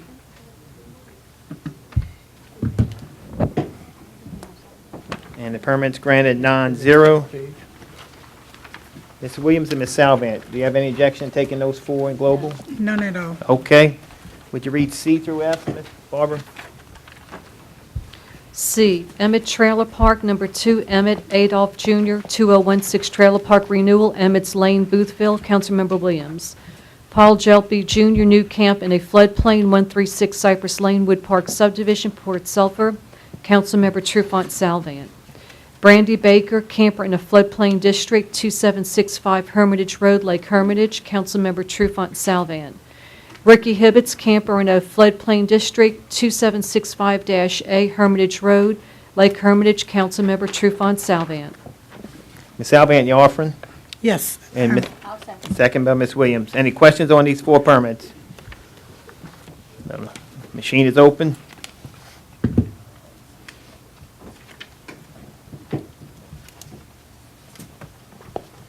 And they are granted 9-0. We'll move to item 5, introductions of ordinance and resolutions. Mr. Bartholomew? Yes. Resolution approving Plaquemine Parish government to enter into an agreement with the parties in a lawsuit styled Hunt Petroleum Corporation et al. Versus Texaco Incorporated et al. The 25th JDC number 34-592 Division D to settle and compromise claim, authorize the parish president, Amos Cormier Jr., and parish attorney to execute settlement document and pleading on behalf of the Plaquemine Parish government and otherwise to provide with respect thereto. The resolution approving Plaquemine Parish government entering into an agreement with the parties of a lawsuit filed styled by Hillcore Energy Company et al. And the state of Louisiana et al. 25th JDC number 61-794 Division B to settle and compromise the claim, authorizing parish president Amos Cormier and parish attorney to execute the settlement document and pleading on behalf of Plaquemine Parish government, otherwise to provide with respect thereto. A resolution authorizing Plaquemine Parish government entering into an agreement with the parties in the lawsuit styled Hill Core Oil and Gas Company LLC versus the state of Louisiana through the State Mineral Board et al.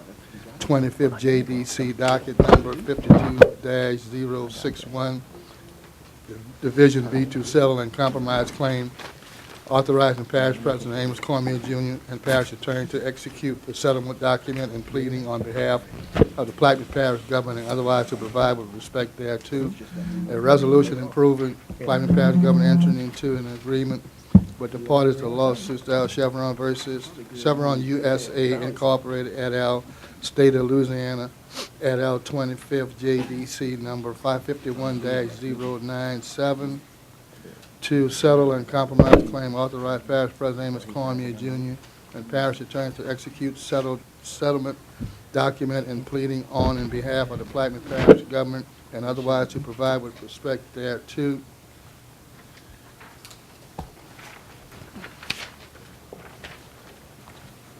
An ordinance authorizing $23 million appropriated for Reach B and C of the East Bank Levee Hurricane Protection Project to be used exclusively for a said project only and otherwise to provide with respect thereto. An ordinance to amend the 2016 General Fund Operating Expenditure Budget, Clerk of Court Department and Building -BC Annex Department, otherwise to provide with respect thereto. An ordinance to amend the General Fund Operating Expenditure Budget, Clerk of Court Department Building -BC Annex. I think it's the same. An ordinance to amend the General Fund Operating Expenditure Budget, Swimming Pool Day Event, Pool Day Event Department and the 2016 Manpower Structure and otherwise to provide with respect thereto. Oh, okay. An ordinance providing authority to levy and collect of a 5 mil tax and authorized by the Louisiana Constitution, Article 6:39 on properties situated within Plaquemine Parish and otherwise to provide with respect thereto.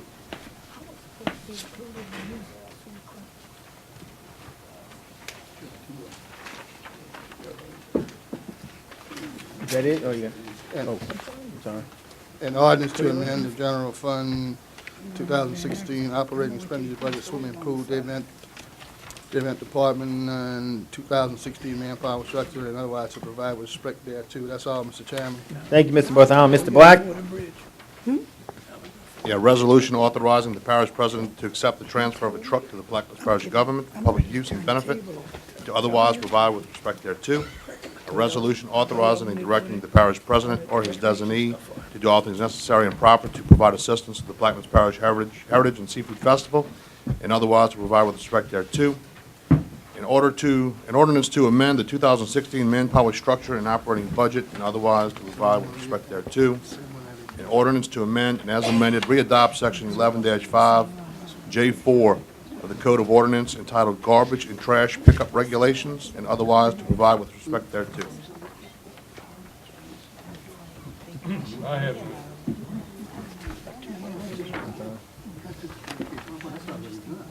Okay.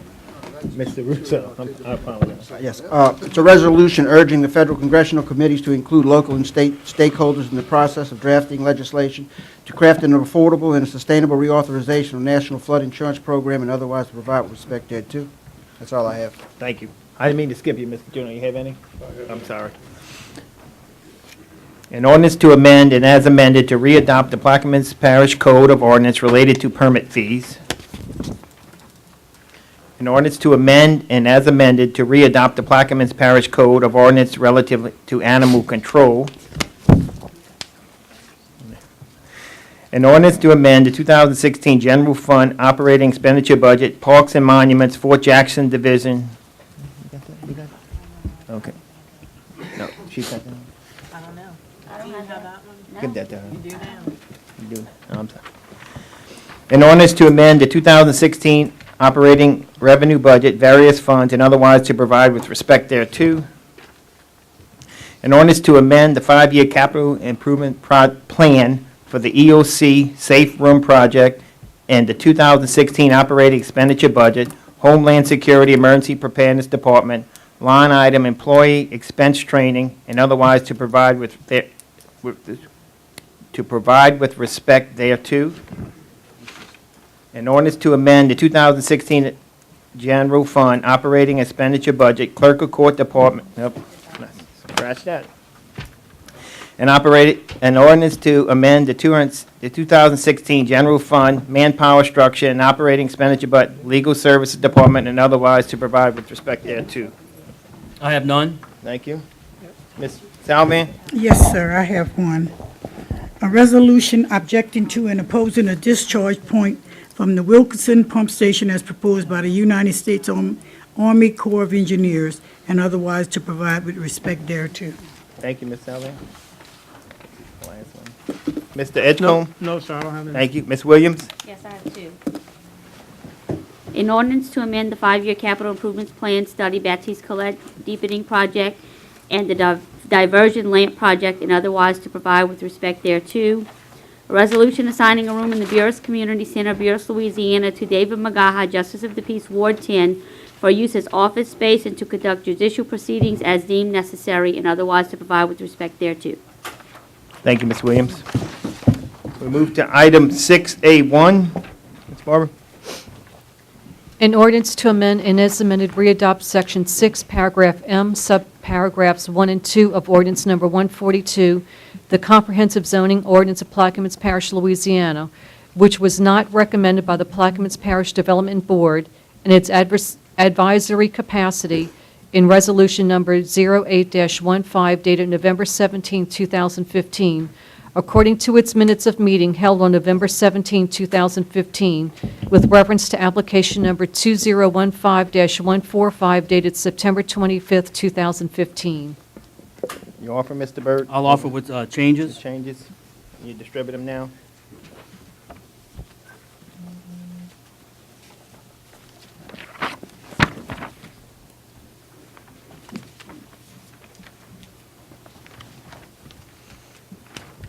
There's a few small changes. When this ordinance was put together, I was not aware of a prior ordinance that was adopted, which is ordinance number 09293 back in 2009. And so the changes basically are on line 35, we're striking through temporary construction trailers and/or buildings. And on line 92, you'll see the strikeout and the addition, which reads mobile homes, subject to the approval of the council, with the exception that temporary construction trailers and/or buildings located within the floodplain district shall not require approval of the council. And that was actually approved by ordinance in 2009, which I have copies of too, if you'd like to see that. And also on line 111, we'll be striking through E, which is temporary construction trailers and/or buildings. With those changes, you'll offer? I'll offer with those changes. I'll second it. Go ahead, Mr. Byrd. Thank you. Just briefly before we open up the floor, I just want to read a brief statement. When I ran for the District 6 council seat, which is south of the flood wall by Captain Larry's, not only did I run to represent District 6, I ran to represent all of Plaquemines Parish. I also ran on the merits to help promote, sustain, and recruit new business and industry into the parish. As you can see with the current situation of the state and the parish in terms of oil and gas revenues and sales tax, we are now in a position to prepare ourselves as the parish of choice when it comes to new business and expansion.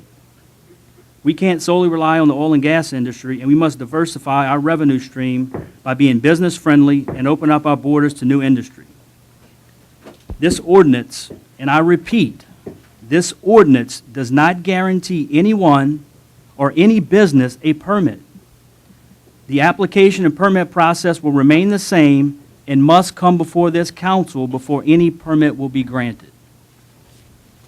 That's all I have. Thank you, Mr. Byrd. Any questions from the table? Mr. Russo? I'd like to reserve my comments till after the public. Okay. When we ask the public to come up, I'm going to ask the people who want to speak for this legislation first to speak. Okay, we're not going to cross the train and go back and forth. And when you come to the mic, you'll have 5 minutes to speak. We actually keep your comments brief, stay on the subject. So the people and would like to speak first for the project would please come up to the microphone. Anyone?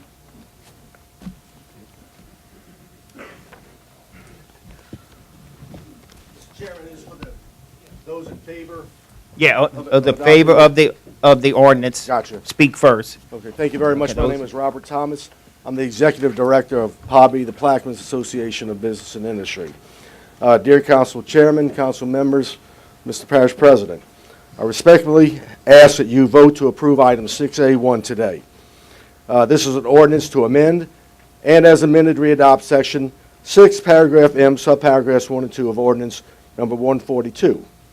As you know, this expands the permitting uses in the floodplain zoning districts and I believe promotes future economic development in Plaquemines Parish. As a director of PABI, I believe the success of any and all businesses in Plaquemines Parish depends on our ability to expand not just energy sector projects, but projects to help diversify our economy and create jobs vital to the livelihood of our citizens. I understand final permitting projects in the floodplain will still require approval by the council on a case-by-case basis. This simply sends out a message that Plaquemines Parish is open for business on the permit uses listed in the ordinance. Thank you very much. Thank you, Mr. Thomas. Anyone else who would like? I'm Lenny Jordan. I'm a local business owner as well as a member of Economic Development Board. I'm in favor of Councilman Burt's ordinance to support business and industry in our floodplain areas. We as a parish desperately need to encourage new business to help diversify our economy so we can become less dependent on oil. From my understanding, the only thing that will change are increasing the allowed usages for permitting in floodplain areas. Every permit still will require an individual vote for approval from the council as it is now. This ordinance will strongly promote and develop our port to best utilize the river, which will provide hundreds of jobs for our residents in the future. Thank you for your considered support of this ordinance. Thank you, Mr. Jordan. Any other proponents of the ordinance would like to speak? Okay, I'll open the floor to people who are against the ordinance. Please come to the microphone.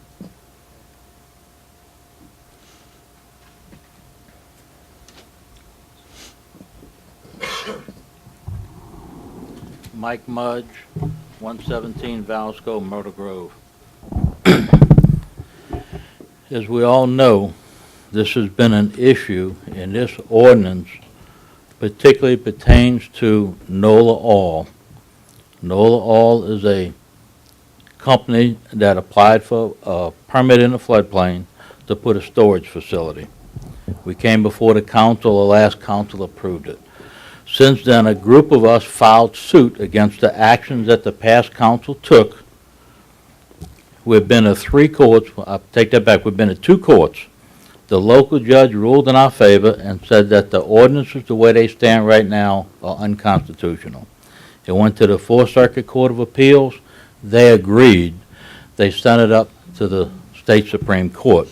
That's where it's at now. By doing this now, all you sort of doing is sidestepping the decision of the local judge. We would like this thing to go all the way through and see what they have to rule. But on the other hand, you have heard from the people that are going to make money. And that's all you've heard is economic development, make money. From our side of the table, you have always heard we promote economic development, but we also would like to see public safety. When you talk about a floodplain, you have to understand that everything that Mr. Burke is proposing can go right next to Miss Audrey's house. She lives in that community, is entirely in a floodplain. It's really absurd. It's just, you know, we talk about injustices to your constituents. This is one of the biggest injustices I've ever seen. In the recent judge's rule, the reason for rule, he specifically said the distance between residences and this type of business, the council acted poorly. That distance is not going to change. If you try to put one of these things next to a community, you're going to have the same outcry. If you look at your zoning ordinances and you look at what the judge ruled, he also says that zoning is predicated on public safety. It's about public safety. It's not about economic development. There again, we don't have a problem with economic development whatsoever. It has to be done right. This is a shotgun approach that takes the entire floodplain, not just one particular area, the entire floodplain, and opens it up for anything. Now, my question to you is, it's conditional use. What are the conditions that you're putting on this? They're actually listed in the ordinance. pertaining to public safety, what are the conditions? Whatever's in the zoning book relative to conditional use parameters. Correct. If you would, look that up, and you can see there are no public safety conditions in that section of the zoning book. It's all about setbacks, how big you can build a building, how close you can build it to the highway. You have more restrictions if I wanted to put a snowball stand in than someone that wants to put 5 million barrels of oil on top of a neighborhood. That's what's got us upset. I have reached out to you on more than one occasion. First of all, to you need to meet stop with you. pointing at me, okay? I have reached out to you, Mr. Burke, on more than one occasion to have a meeting and sit down. For whatever reason, it never transpired. All we want to do is air our concerns with you. This piece of legislation is not supported by anyone in this room. Your parish president doesn't support it. Your zoning board voted against it because they saw the liability and they saw the dangers of a blanket permitting of this type of facility right next to neighborhoods. Why you don't see it, I have no idea. I'll never ever understand that. Now, going forward in this, and we can ask the zoning department their opinion, you can ask your council their opinion. I have not found anyone but you and a handful of others that support this. This allows any type of storage of solids, liquids, or gases right next to your schools, right next to your playgrounds, right next to everything. By putting it in a conditional use, they are entitled to have it with no conditions on it. Don't think because you put it in a conditional use, you can turn around and tell somebody, no, they can't have it. Don't think that for 1 minute. The point I'm trying to make, the constitutional violation on here and the burden that you're putting on the people is unreal. Y'all had more discussion and more depth in discussion on picking up garbage an hour ago than we had on this. This will kill people, and I'll never ever understand that. I'm listening. If you have anything to say, Thanks I'm for your listening. comments. Mr. Burke. Wait, I beg your pardon? I said thanks for your comments. Mr. Mudges, the 5-minute rule, I'm going to ask you to yield the microphone to another person, please.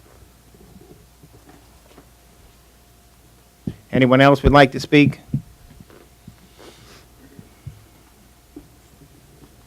Yes, Warren Lawrence, 120 Timber Canal, Myrtle Grove. Again, you know, we look at something, if it ain't broke, don't try to fix it.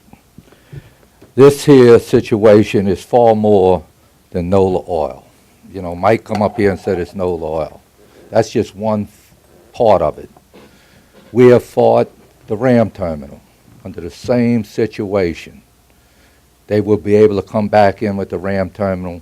We don't need to change. We got to look at what people have done as far as we want the industry coming in. We want jobs, but we don't want to sacrifice our way of life, our health and safety to do it. There's nothing wrong with the ordinance as it is existing today. This parish should not be run by PABI. It should not be run by the business industry. You should listen to the public. You should listen to the residents.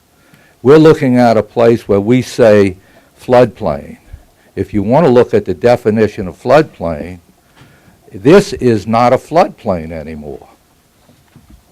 It now has parish levees encompassing. If you read the instructions, you read the definition of a floodplain, this is not even a floodplain. You want to do your job, let's go back and do it properly. Look at the zoning, what it should be in that area. It's no longer a floodplain. Why we're trying to change an ordinance on a floodplain for something that's no longer a floodplain. Thank you. Thank you, Mr. Lawrence. The gentleman standing, come on up. Thank you. My name is Scott Eustace from the Gulf Restoration Network, and we are opposed to the ordinance, which we see as exemptions for the very types of industry that we often see as problems in the parish when we're in the parish and fly over the parish. I don't think it's, the Homeland Security and the regional response team is meeting on Main Street as we discuss this, and they're discussing the very types of facilities that would be exempted by this resolution. The parish council has a duty to public health and safety, and we believe this floodplain ordinance is an important part of that duty. The events of September 2012 are very alive in people's memory when one of these transfer facilities did put its waste all over the East Bank, the Stolthaven facility. That facility now, I believe, has a 16-foot sheet pile around that facility, but that's just one facility of the many that we see put their waste on the parish, into the wetlands of the parish, and the waters of the parish when the floods do come. So we don't think that these types of facilities should have special exemptions. There are many studies and planning efforts that the state is involved in. LSU is producing a Ports Resilience Index in April or May, and I hope that the Parish Council would consider this study and report, which is about how to keep your port resilience in the face of the coming floods, before it moves forward with a decision to exempt bulk transfer facilities. That's coming out of LSU Sea Grant. There are industry standards that the parish should consider before moving forward with a decision like this. Industry standards that were not complied with by the Stolthaven and other facilities in 2012. And we do believe that this, the language of this ordinance is inconsistent with the state master plan.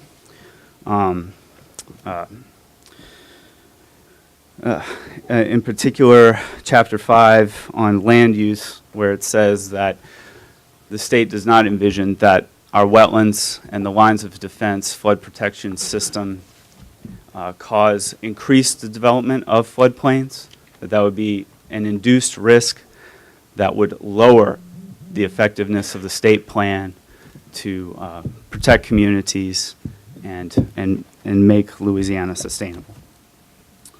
So in conclusion, we think that we're opposed to this ordinance. We do think that there are many studies and information that the council should and could consider when considering this ordinance. We are opposed. We do think the council should at least defer until you consider some of these stories, some of these studies,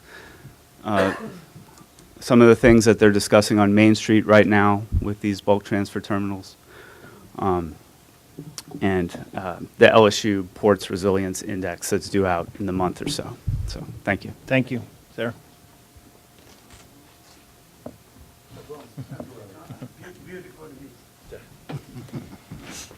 Rob Forshey, 116 New Street, Belchase.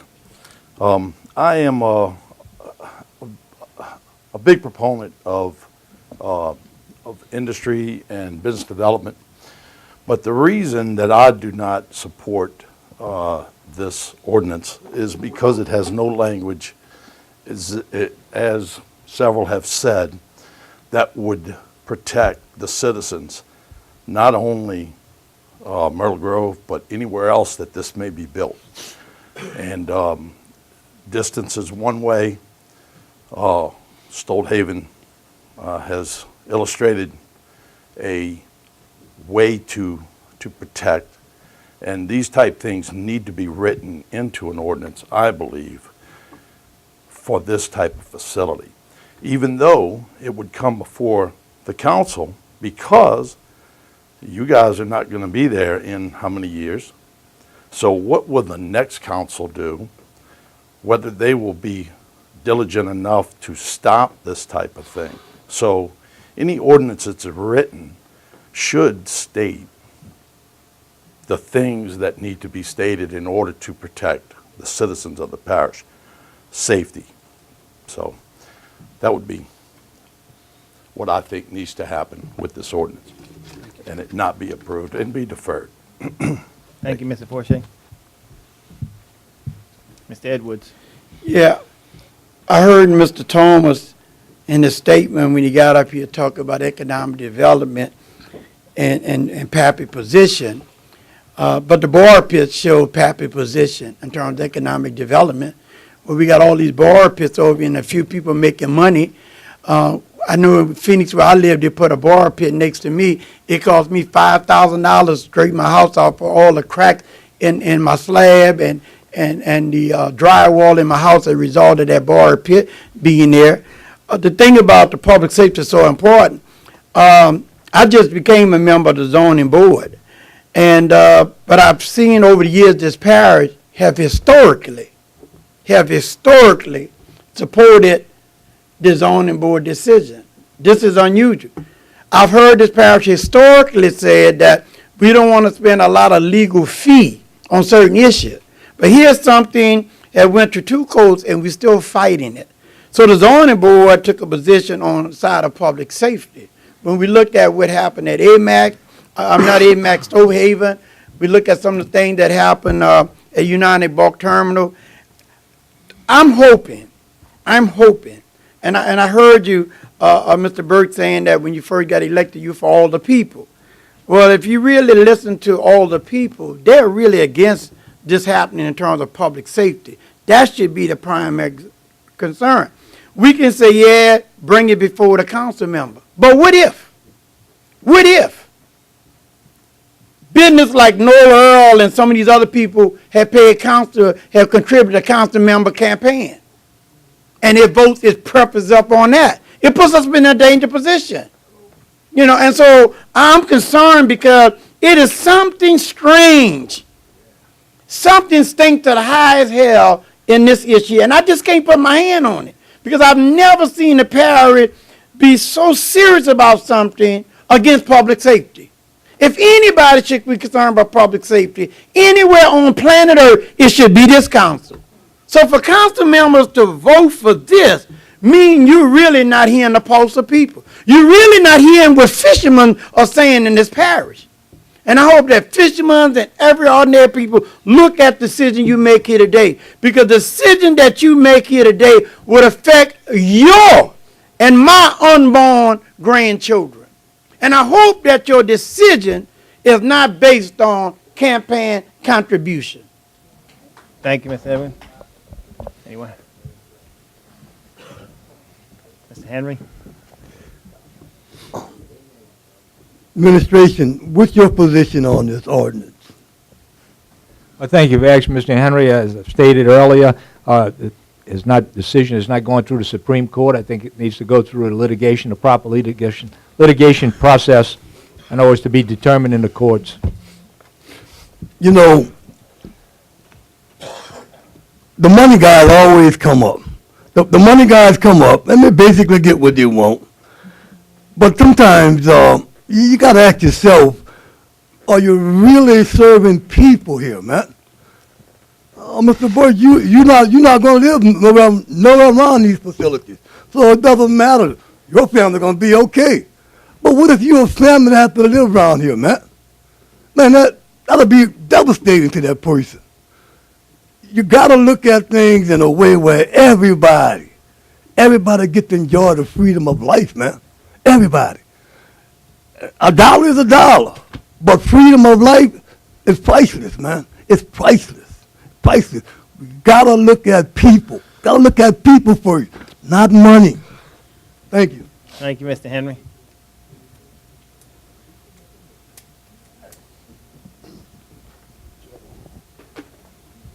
Good afternoon. Good afternoon. My name is Grace Morris, and I'm an organizer with the Sierra Club, which is an environmental organization, and I live in New Orleans. Some of you might recognize me. I've been working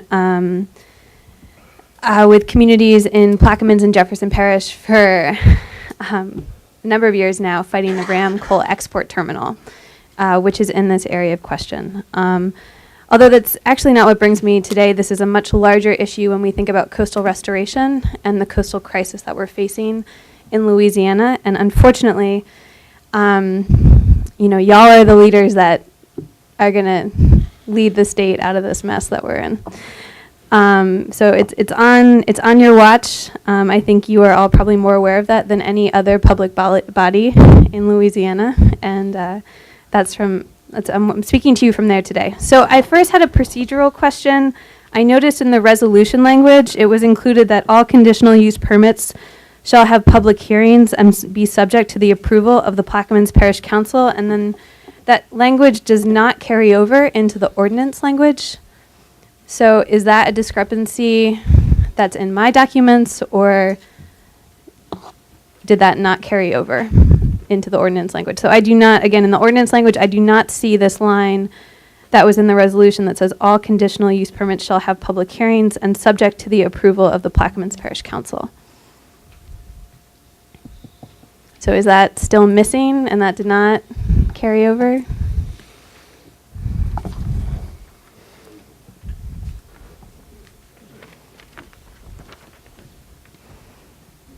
All right, well, we can go back to that. So you are all, I know you're aware of the coastal crisis in Louisiana, that we lose a football field of coastal wetlands every hour, and what that means for our communities and our economic future and our livelihoods. And so the question really becomes who is going to face the music.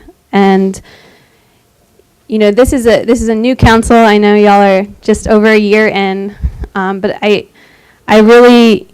we all had a lot of hope in this council that this was going to lead to a new era at a really crucial time in Louisiana's history, where we have to do something about our coastal wetlands crisis. And the idea that, you know, we're kind of having a discussion about what it means to be in a flood zone, given our current situation, kind of feels like we're talking about Santa Claus. So coastal wetlands loss is pushing people off their land. And we know the state, it's codified in the state's master plan, that certain industries also push people off their land and further denigrate wetlands and really expedite our coastal wetlands crisis. And so in a moment when we really need to be prioritizing raising people's homes, prioritizing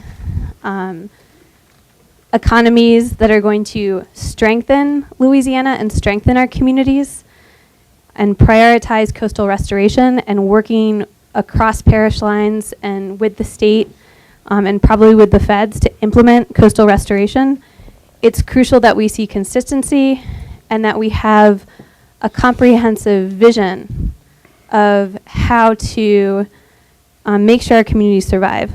And so for the folks who live in Belle-Chasse, I just would ask you to think of the communities that are a little more frontline than you, and to think that you are a frontline community to some folks that are just a little further away from the Gulf waters.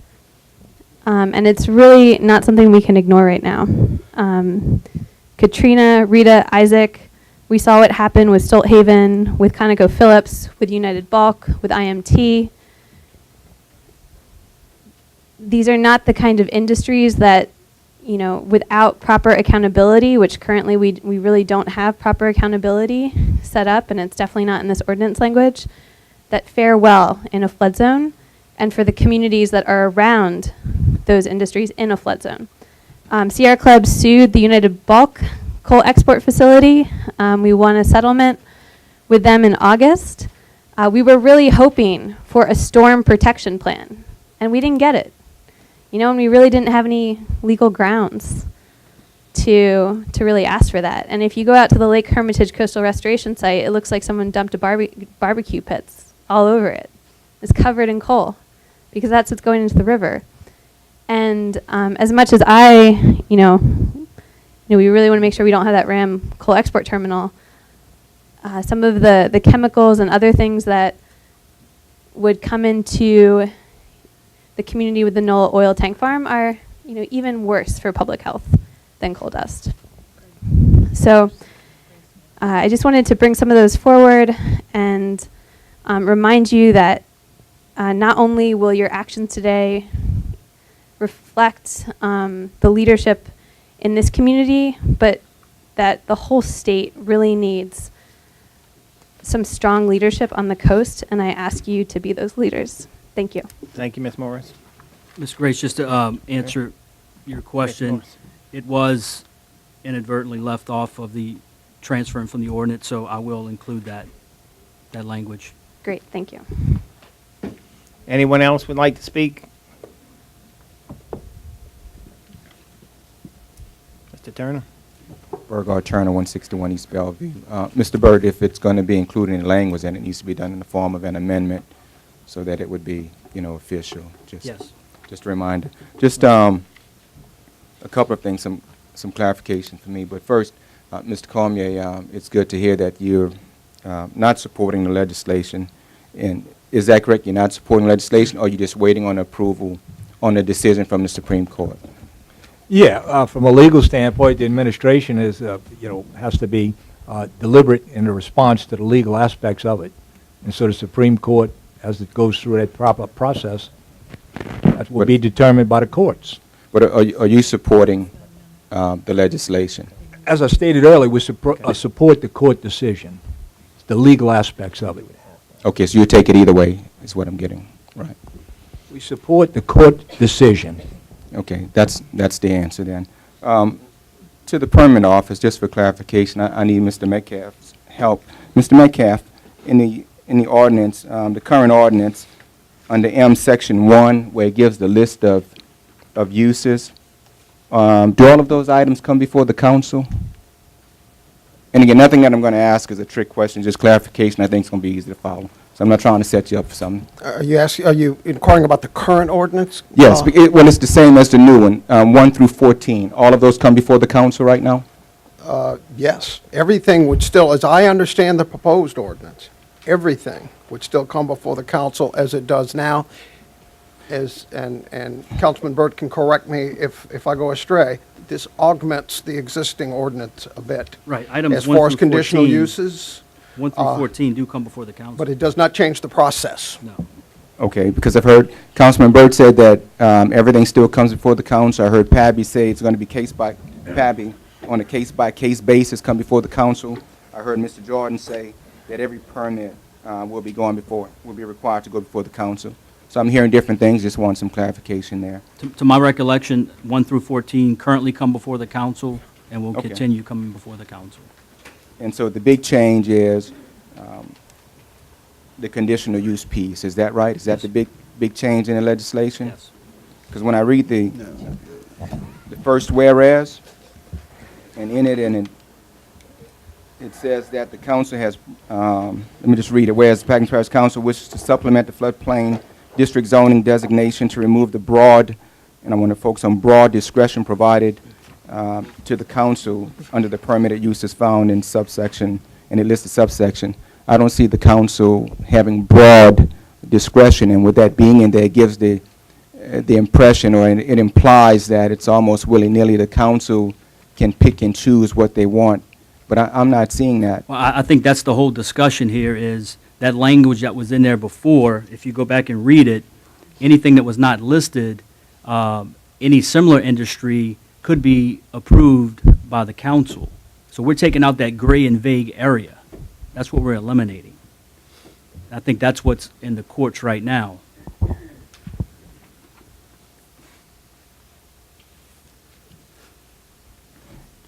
Okay, and what changed under conditional use? Other uses similar to those listed above. And so that seemed pretty specific, but if you think it's vague, no problem. I just would hope that the council would wait until a ruling, and even if they did come out with something, without considering the health effects, this is something that we should oppose. Thank you. Thank you, Mr. Turner. Anyone else would like to speak? I'm going to open the floor to Mr. Russo. Yes, before I speak, I'd like to see if the okay. the Anyone amendment's going to be adopted by the council for what was left out, which is one of the most important parts of the entire ordinance, is whether or not we're going to have public hearings and the council's going to have final approval. Good idea. Thank you. Mr. Burt, on your amendment, you have an offer an amendment? You got to offer it. Yeah, I'm going to offer amendment to line 112. It'll state, all conditional use permits shall have public hearings and subject to the approval of the Plaquemines Parish Council. That's your amendment you're offering? I'll offer that. And I'll second it.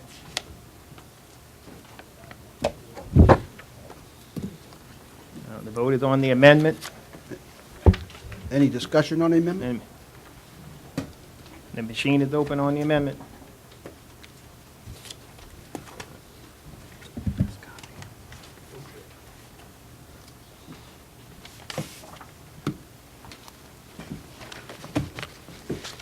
And the amendment is granted 8-1 with a no vote from, is that 7? I'm sorry. District 7. Okay, Mr. Burt. All right, Mr. Russo. Yes.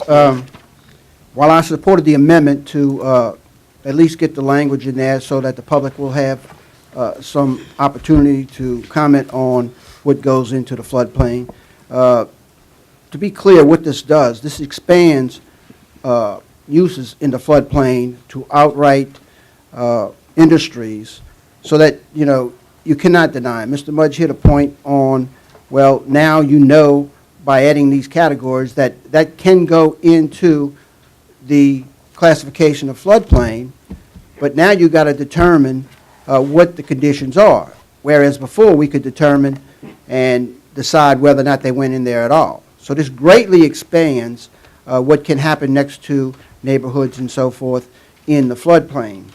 Now, you know, sitting here, I know the zoning board has recommended against it, and I would hope that that would make you think about it. And if that doesn't make you think about it, at least you should think about holding off on this decision until the Supreme Court rules, because this reeks of the same situation that we had with the borough pits. The council jumped in and circumvented the Supreme Court from hearing oral arguments on whether or not our ordinance was constitutional or not, on borough pits. So this is premature in my mind, and it's irresponsible to cut off the judicial decision that we are seeking. Whether it rules against us or for us, at least we'll have some guidance to know which direction to go in. And I would ask the author if he would defer that today, and based on his answer will be what I move to do next. So is it possible to defer this today? And hope that the Supreme Court comes back with a decision that we can work around or work with or through? Mr. Russo, I'm not deferring it today. And if that's the case, you're not going to defer it, then without being further irresponsible by pushing this through without the Supreme Court, I'd like to offer at least the following amendment to give the public some hope that this government will be responsible. And what my amendment does is offer an extra paragraph F. Such conditional use shall be subject to a 2,600-foot buffer zone from existing schools, playgrounds, churches, and residential neighborhoods. And I offer the amendment on behalf of the public who seeks some type of protection that obviously has slipped the minds of some of the individuals that we are dealing with today. So I'll offer the amendment and ask someone to second it. Second. All right, Mr. Russo, your amendment's been offered, and second by Mr. Juneau. Any questions from the Discussion? table? Is it open for discussion? Go ahead, Mr. Yeah, I just want to know, Mr. Russo, I mean, that is interesting. Where did you come up with the 2,600-foot buffer? Is that a professional opinion from someone in the safety field, or is this just an arbitrary number? It's as arbitrary as what's before you today about adding items to the zoning board, the zoning classification, because we're talking about specific catering to certain industries, when you could have put a chicken farm, you could have put a pig farm, you could put anything else you wanted in there, would have been an outright permitted use. So it's about as arbitrary as that. Okay, I'm just asking if it was a professional opinion, that's all. It's my professional opinion that it's a good starting point. Yes. It's one of these things again, not in my neighborhood. Gotta stop this, guys. We gotta stop it. Thank you, Mr. Henry. Ms. Salvant.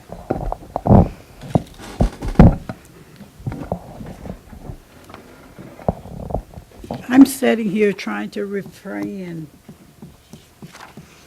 to retain and contain myself. This this is just beyond me. This is beyond me.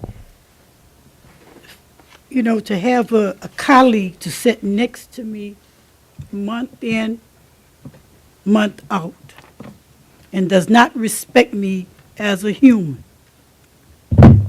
What he's proposing, what Mr. Burt is proposing here today, he's strictly telling me that my life and my family doesn't matter. The floodplain that he's referring to is within distance, strong distance of my home, of my community, historical community. I want to take you back a few steps.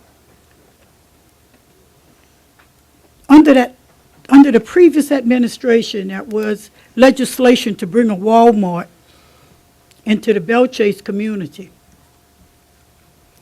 The community was up in arms, and they opposed it. Rightfully so. That was their right. That was in their backyard, up against their porches, their back door, and they opposed it, and it went away. And it went away. When they were bringing the big electrical poles through, was considering bringing the big energy poles through the communities, these same folks that sitting here and came to that mic advocating and in support of this legislation, the business folks, they were the first at the mic. Not in my back, not in my front yard. They didn't want those energy poles. Again, I say rightfully so. But when it comes to my backyard, it doesn't matter, Mr. Burt. It appears that it just don't matter to you. But I'm here to tell you, my life in the community and the folks that I represent in Murder Grove, Wood Park, Ironton, and throughout District 7, it matters. And I will fight this legislation, no matter what the results here today. I will fight it tooth and nail until there's no other breath in me. Mr. Thomas came to the mic, and he's the big advocate of this legislation. That's the same folks that were swarming our offices with the drop the lawsuits. They fooled a whole bunch of people. They convinced a bunch of council members to go with it, to drop the lawsuits. And now they're asking why we broke. And what they were using on you, they were using with the idea of, oh, they're going to lose the jobs. If we sue these companies, they're going to lose the job. Well, from what I'm hearing, they're still losing the jobs at Chevron and all of the oil companies, and it has nothing to do with that lawsuit. It had everything to do with the reduction in oil prices. So if you want to continue believing the business folks, you continue to believe them. But I'm standing up for the liberty, the protection, and the safety of my community and my constituents. And it does matter. They matter. They may not matter to you guys, but they do matter. And this is shameful. This is shameful that this council is even considering legislation of this sort. All right. Mr. Alvan, just, Go ahead, Mr. this is no offense to you or your community, and it's not targeted just for the Murder Grove area. I think everybody's really blown this out of proportion and has really centered this around NOLA and Ram Terminal. This is parish-wide. This has nothing to do specifically with NOLA or Ram Terminal. Just be honest, Mr. Burt. This is where it began. This is where it began. It began with NOLA. It began with NOLA. We're not stupid. We know it began with NOLA. Okay. Wait. I'm going to ask you to speak on the amendment only, sir. About the distance. About the I distance. just have one point of information regarding distance and Stoldhaven.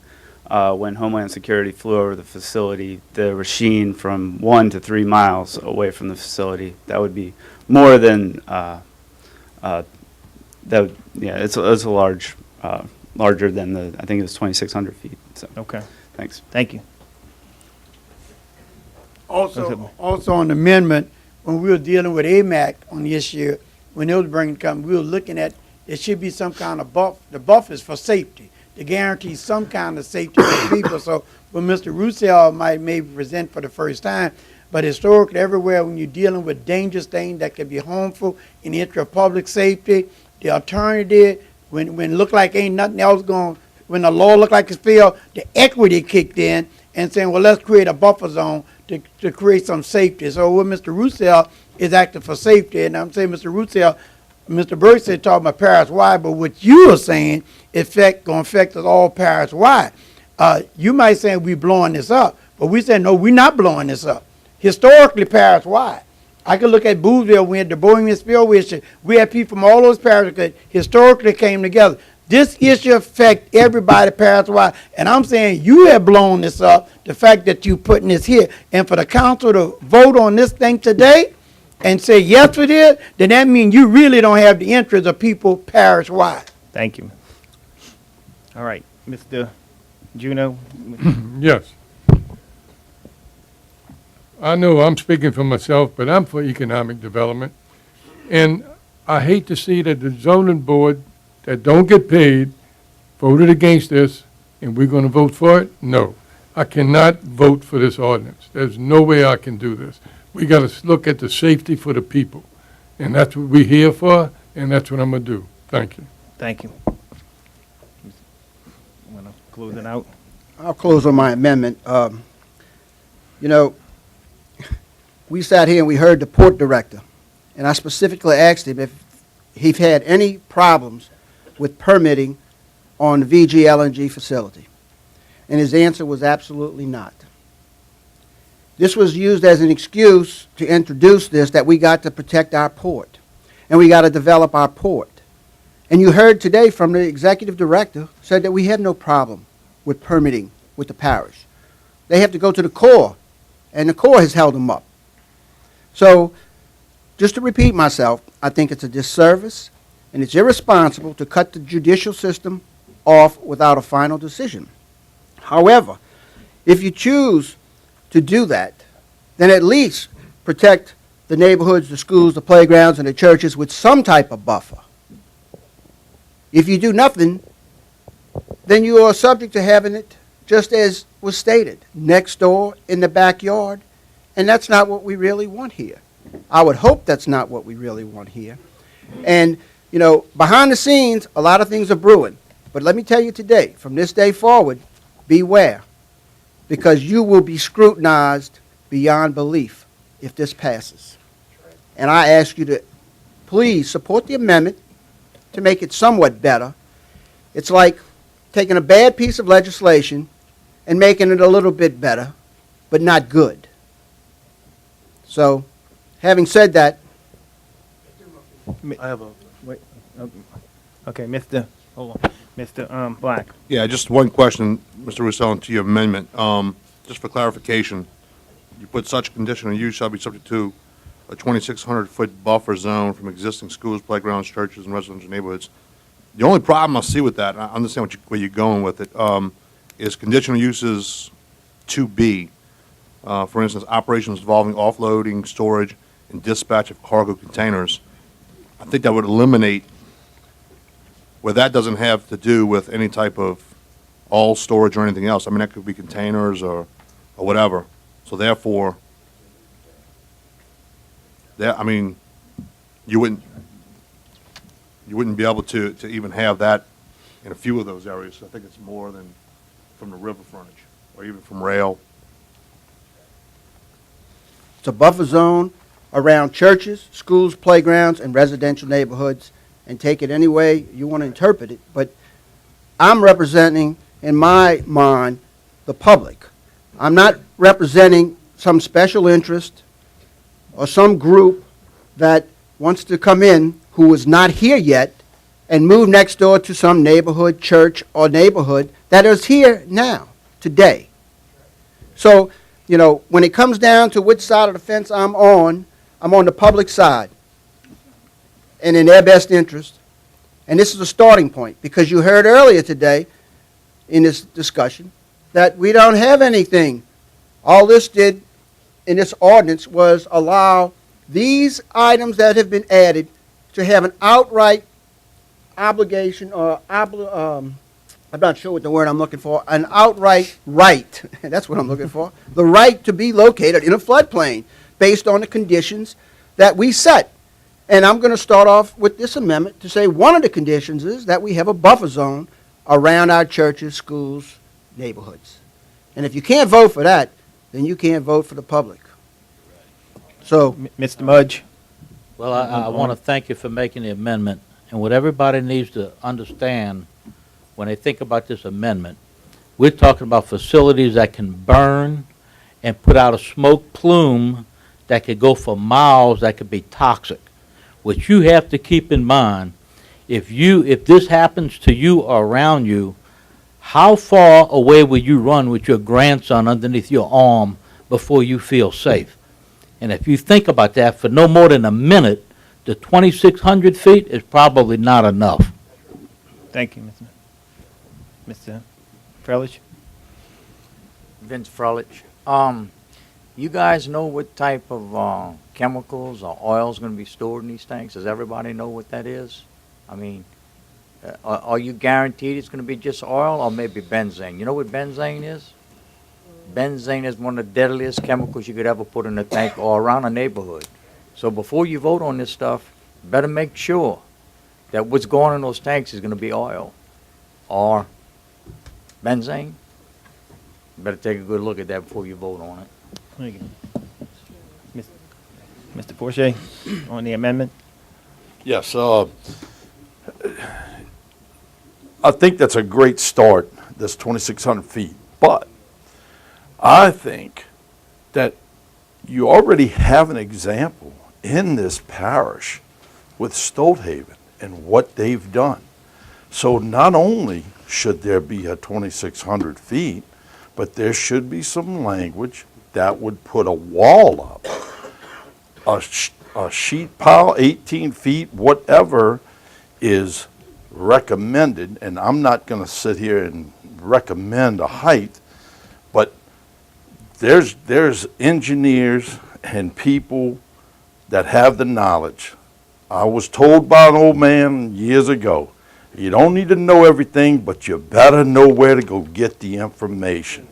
So before you make a decision on this, please go get the information and be educated about this decision that you're fixing to make.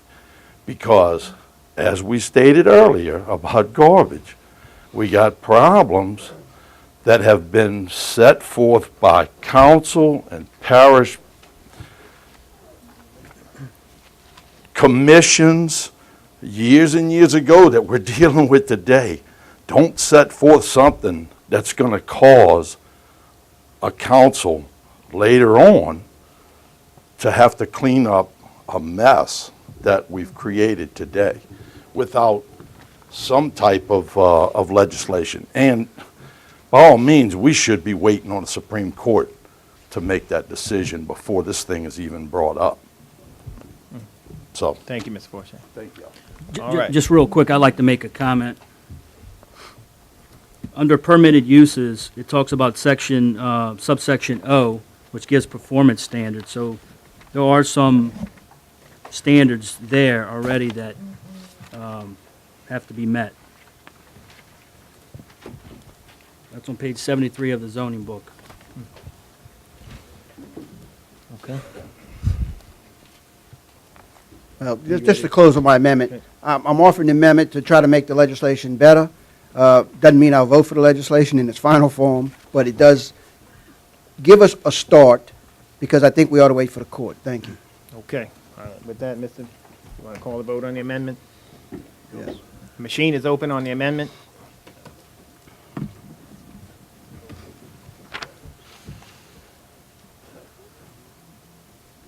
And the amendment is granted 7-2 with a no vote from District 2 and District 3. So the amendment is added to the legislation. Thank you, my colleagues, for voting for the amendment. It's a good start, but now I ask you to kill the legislation. Mr. Burke, you want to call the vote? Move forward. You want to move forward? You want to, going to call the vote on the legislation? I want a roll call vote.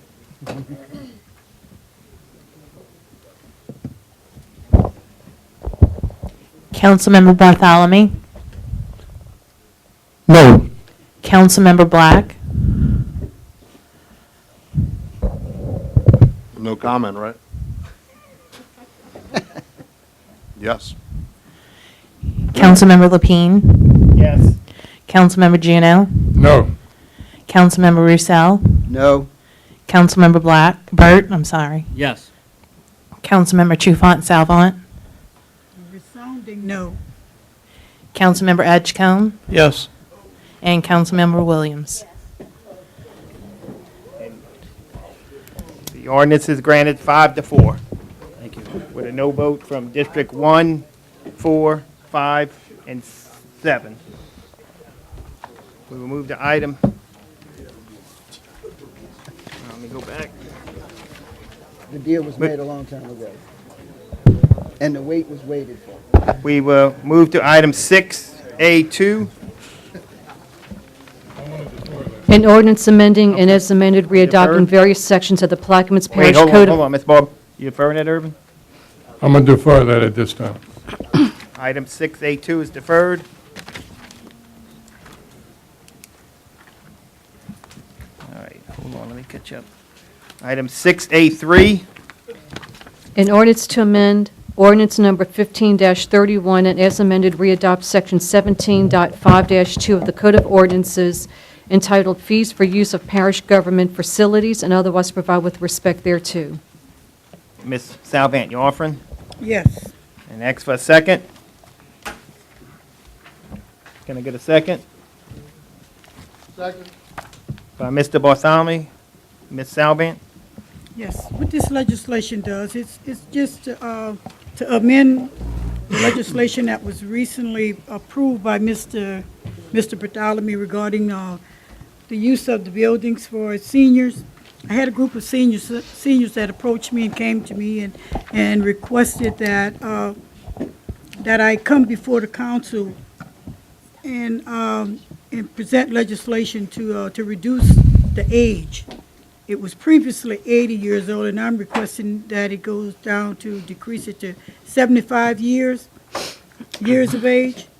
If, right now, if a senior would apply for a building, use of a building, just for a 4-hour birthday party, it would cost him somewhere in the neighborhood of $1,600. And I thought that's substantial for a senior citizen that's on a fixed income. So this is where this legislation derived from, and I'm asking for your support. Ms. Salvant, just a quick question. And I support your legislation, but what if someone rents it of an age of 80 and gives the hall to someone else? Do we have a mechanism in place? There's a mechanism in place. You have to show ID and Okay. and everything of that sort. I'm good with that. I'm good. Yes. Any other questions? Audience? The machine is open on 6A3.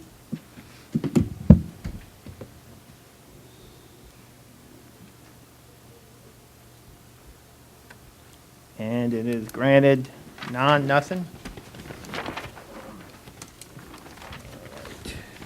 We will move to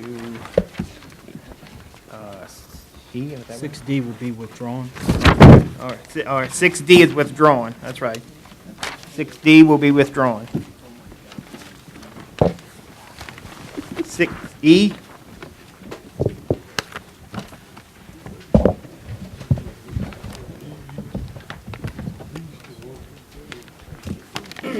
D or E? D was withdrawn. Yeah. You voted against it already. A resolution authorizing the parish president to accept the second donation of a barge to Plaquemines Parish government for public use and benefit and otherwise provide with respect thereto. Mr. Edgecombe, you've been offered it, and it's been seconded by Ms. Salvant for discussion only and deferred over. Yes, sir. Actually, I'd like to move forward with it, please. All right, you want to offer it, and Ms. Salvant seconded, I guess. Huh? Yes. All right. This was, of course, Go ahead, Mr. Edgecombe. E. Any questions? This was, of course, we had some questions. I think Mr. Irwin had, and I don't know who else may have some questions on the integrity of the barge. Before I left the office, I had some pictures that were printed, of course, my fault. I left them on the printer. It's not Franny's fault, it's my fault, to give to y'all. I do have the pictures on my phone of the barge. It is in decent condition. We do have the surveys, which I think all you have a copy of the surveys. Before the meeting, Mr. Vincent mentioned the price of the insurance per barge. Correct me if I'm wrong, you said $2,000 a year? And that's per barge, right? Okay, so it'd be $4,000 for both barges, if this is passed through. Come to the mic, Come to the please. microphone, please.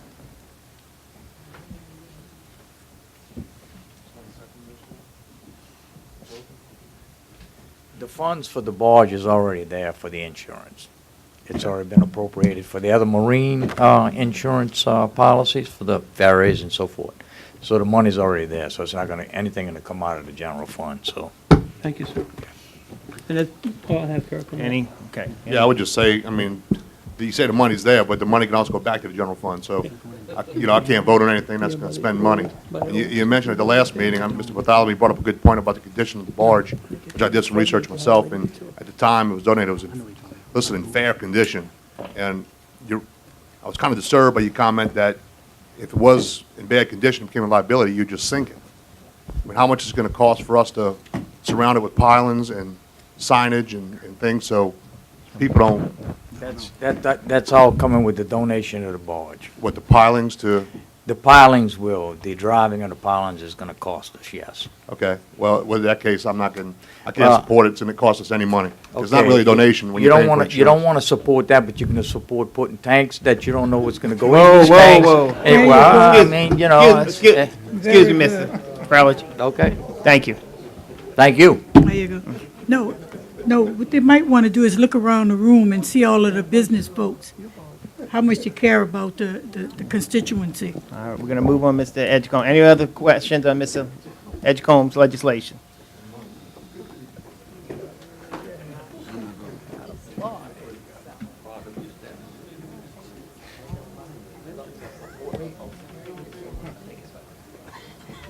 Having fun today, boy. Who's? Audrey. And the legislation is granted? 5-4. With a no vote from 2, 3, 4, and 5.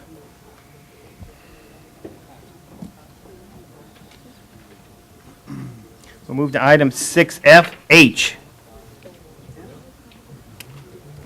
An ordinance authorizing an emergency exception to the hiring freeze currently enacted on all vacant positions of Plaquemines Parish government and otherwise provide with respect thereto.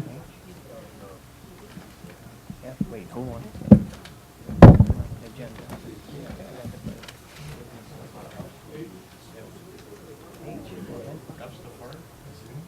I'm sorry. I apologize. Would you revert back to F? I apologize.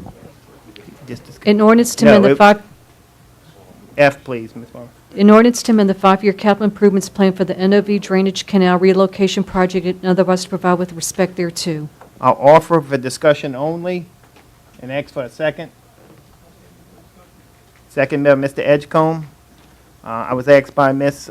Salvant, please, to offer this for discussion, and she had some concerns. So you want to bring Mr. Blair up, Ms. Audrey, or you have some questions? Okay. I would like to bring Mr. Warren Lawrence up Okay. from the Myrtle Grove community. All right. Good evening, Warren Lawrence, 120 Timber Canal, Myrtle Grove.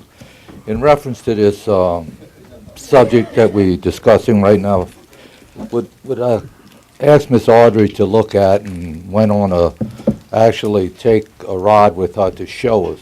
During the January of 2016, the Army Corps of Engineers came out with an addendum to the existing NOV project. And part of the addendum was this relocation of drainage, also that we would accept in servitudes for a temporary roadway going back to the pumping station. I met with Ms. Audrey and Mr. Blair in reference to this situation. This came out in January. I wasn't aware of it. They had 30 days to ask for a public hearing, and there was no public hearing because no one applied in 30 days. When I called, they said the 30 days are up, so you can't apply now for the public hearing.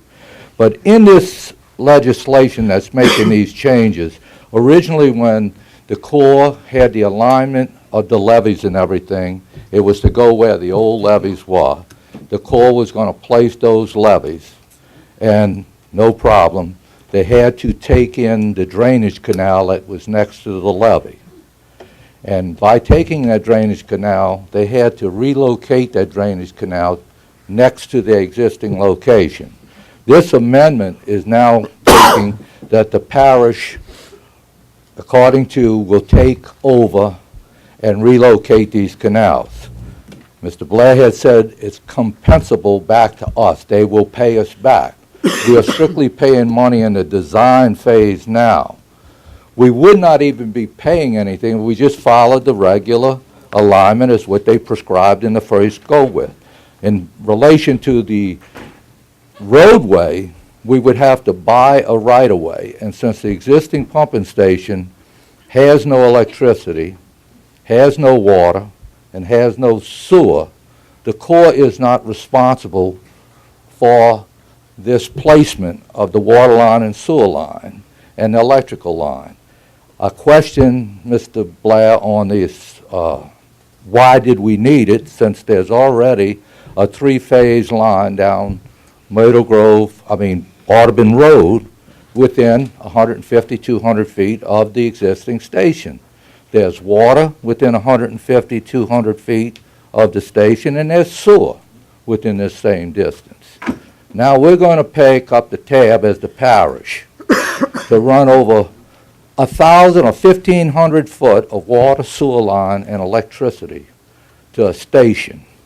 And we're going to have to pay Mr. Terry White for part of that servitude going through to get it there.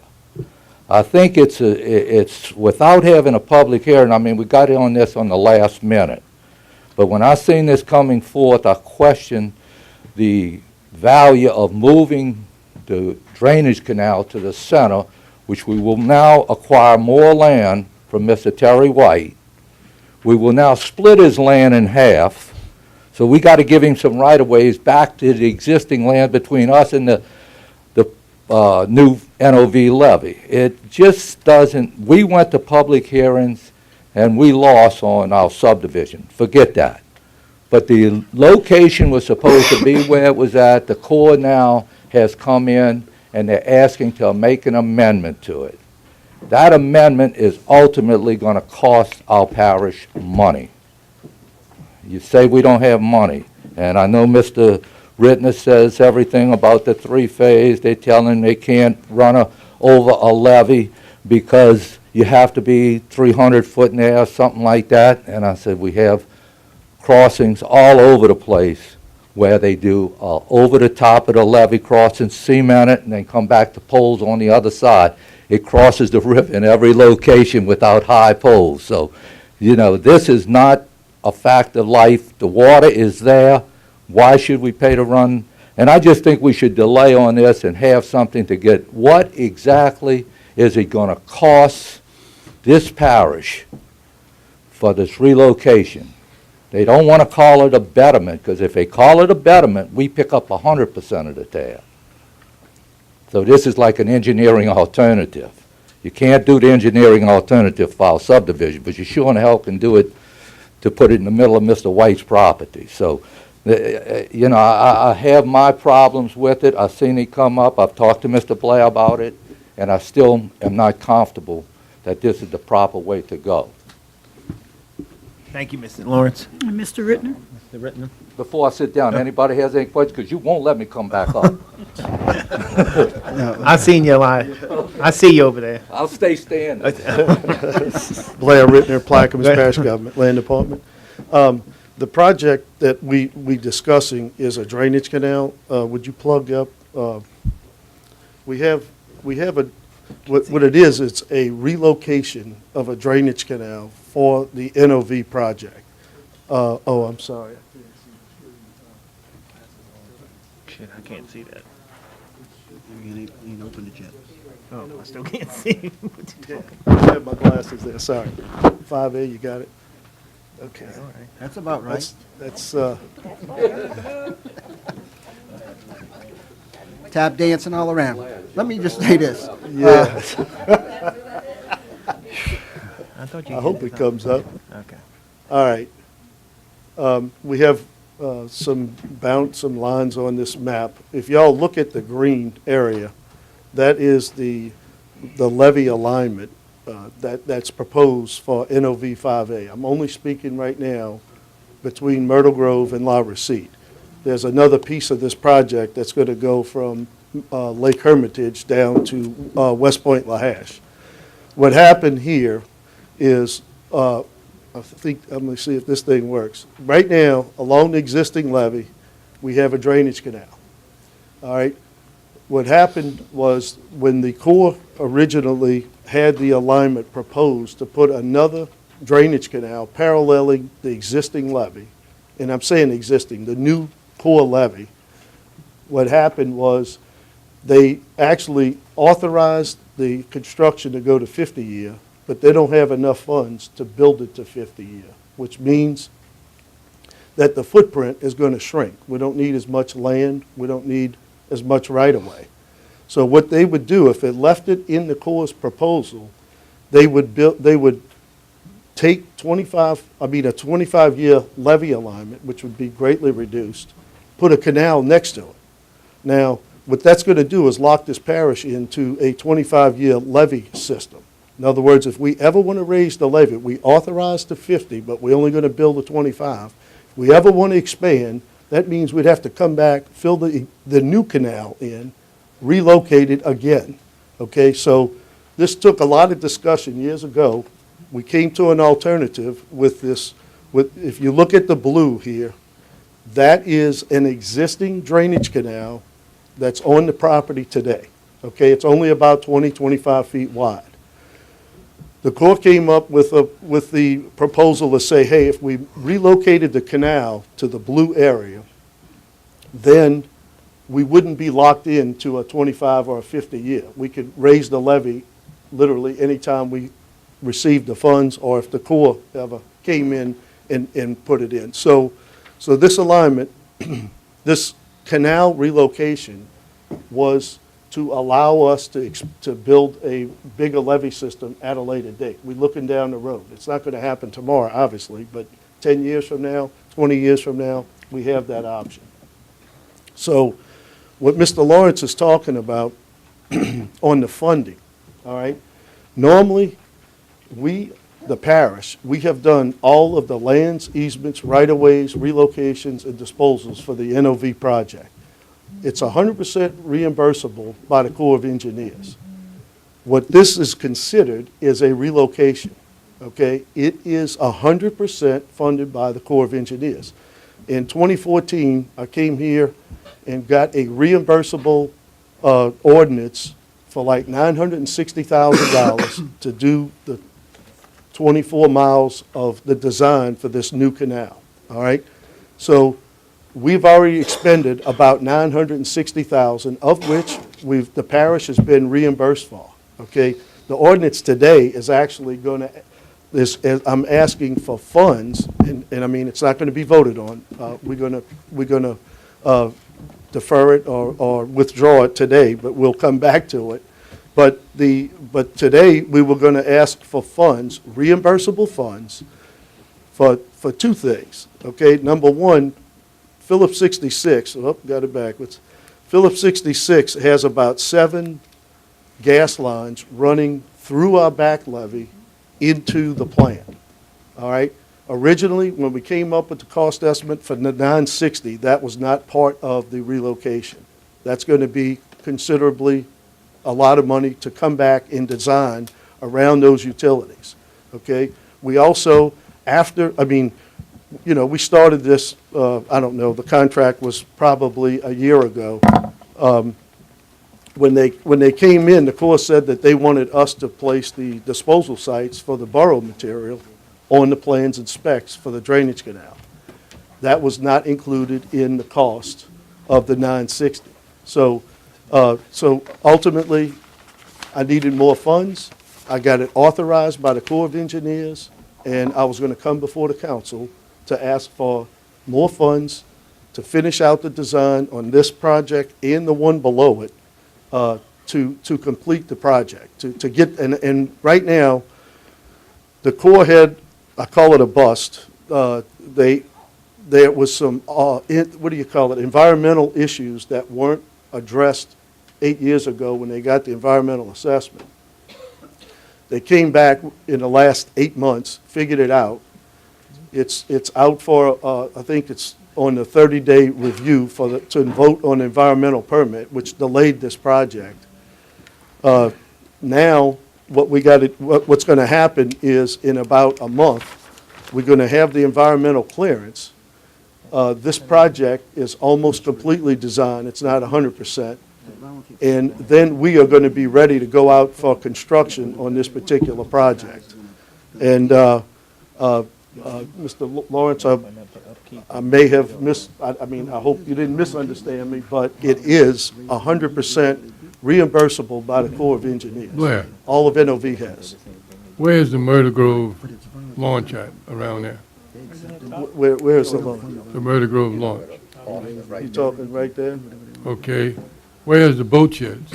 The boat sheds are behind it, right about, it runs parallel to the green right there, to that turn. The boat sheds are behind that. So by moving the canal, we protect the boat sheds?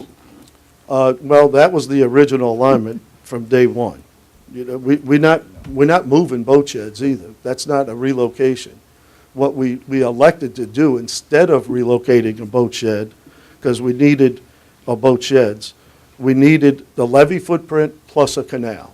And we didn't have the room between the first boat shed closest to the levee and, we couldn't build a levee and a canal, so they came up with an alternative to go around the boat sheds. And whose property is that? B and B, or B, I don't know if it's, Okay. well, it's Charles Ballet, yeah. All right. Yeah. Be very diplomatic, Blair. I'm sorry. Be what's very that? diplomatic, Blair. Yeah, thank you, sir. So anyway, but understand that piece going from the shooting range up to the pump station, that is not part of this particular legislation. The piece that I'm talking about goes from the pump all the way up to La Receipt, and it goes from Lake Hermitage down to West Point La Hache. That's the only two pieces that we're talking about. And all it is to get more funding to finish the design, and we could bring this thing to construction in about 2 or 3 months. And would you explain to them about the right-of-way for the road, and the water line, and the sewer Okay, line, and all the right. electric line, and who's going to pay for it? All right, the electrical, the Corps of Engineers is on the hook to bring in the electrical. Right now, the Corps does not do betterments, okay? And it sounds crazy, but the existing station, the old station that's back here, believe it or not, does not have electrical or water, all right, or sewage, okay? We do have electrical. No, you don't. Oh, they run it on the No, generator? yeah. Okay, well, right now, we did have a discussion today. Mr. L.V. Cooley was there. We brought, Mr. Warren, you talked to me last week, 2 weeks ago, about crossing from Audubon into the new pump station. Correct. Okay. That's being worked, but the way it looks is, Energy says they can't make a 200-foot span, and I need about 350.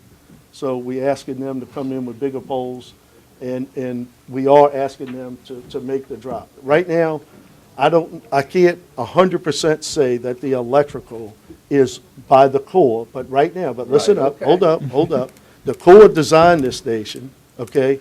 They designed it with a three-phase power to run a crane and to run an air compressor. I agree they designed. Okay, so they cannot come in and say electrical is out, because we can't operate the very equipment they putting in, unless they give us a generator. And the same thing happens with the water. Since the other station did not have water, is the Corps going to compensate you to run another water line from Highway 23 to the state? Yep. Right now, the only thing the Corps did was make the station compensable to But they receive water. designed the station with water. Right, So right. why wouldn't they put a water line to And it? I'm not saying they not, I just haven't gotten to that Okay. agreement. All So, right. Well, I mean, so, anyway. I understand, and you're going back and forth. Mr. Lawrence, I understand your frustration, but let's not go back and forth, okay? No, we're just trying to get a cost factor. Right. And I want I'll have it in on 2 weeks. public record. Okay. And If the Corps is 100% compensable to pay for everything, then you're comfortable with it? well, no, because it's my tax dollars for something that don't need to be done. That is ridiculous. Okay. Well, this legislation will be deferred or withdrawn. All right. And Ms. Audrey? Okay. But Yes. the point, yeah. Okay. The Yes, point of the matter of all of this is that we still taking, it's still, and Blair, I'm not trying to minimize your comments, but it's still word of mouth. You know, we was trying to meet with the Corps. We've asked for that Ms. meeting. Audrey, you for- know, you and I have been meeting for what, 2 months? Yeah, but And, it's, and we have 2 meetings planned, one for Wood Park and one for the Myrtle Grove Association, Homeowners Association. Now, right now, the first piece of legislation that's going to come before the council is the Wood Park piece of the, that's the next project. So my request was to do Wood Park first, and then we can, meet with the Myrtle Grove Homeowners Association and go over this. I mean, this is not. yeah, but you're still not answering my question. Why we still can't get a meeting with the Corps? I did one last night down the road Mr. with Russo, Mr. wasn't that a Edgecombe and- request, Mr. Russo? Was that Oh, not a you're talking request? about, no, that's a different meeting. Look, Mr. Russo. All I'm going to say is that the more I hear about this project that's been going on for 10 years, I keep going back to the original thought in my mind about we design a levee on top of a canal, and then we come back and decide that we got to move the canal. We didn't know that in advance. I'm And sure it- they did, Mr. Russo. Well- That was way before my time. My point is this, Blair, you were here for Katrina. We rebuilt the Mississippi River Levee, 4-lane highway in Port Sulphur, all in 10 months. We're going on 10 years. And we're still here figuring out that we made a mistake over here on pipelines that come through the refinery. 10 years later, we're talking about all of these changes. How much does the Corps have left out of the $700 million appropriation for construction? Mr. Russo, I don't have that number on top Does of my head. anybody have I'll that get it. number? Yeah, the Corps has it. I How just come they don't won't have give it to anybody? And that brings me to the point. When are we going to have the meeting with the Corps that we asked you to set up with Mark Wingate and his staff? Mr. Russo, the day you were there, I called Wingate. You witnessed me talking to him. I sent him another email requesting the meeting, and I still don't have a date. We won't have any money left by the time we meet.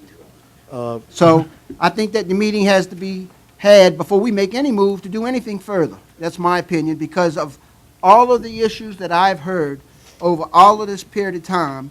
And I'm not just talking about the time that I've been sitting here, but the time I was sitting on the other side of the rail. Right.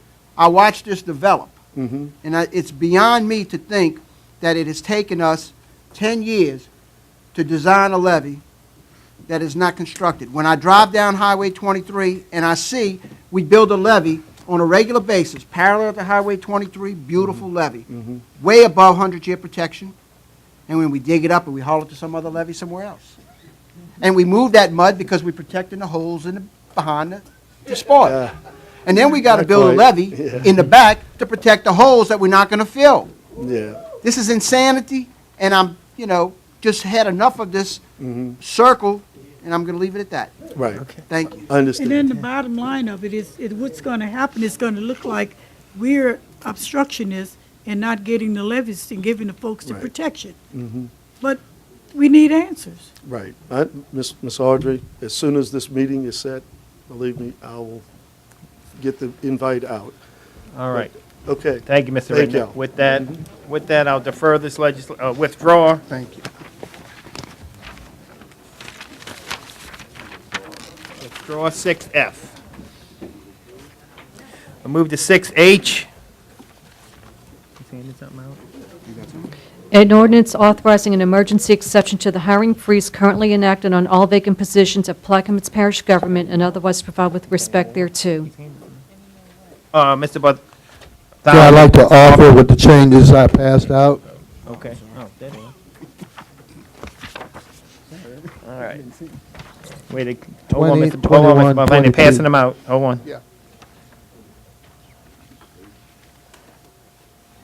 All right, Mr. Bartholomew, will you read the changes?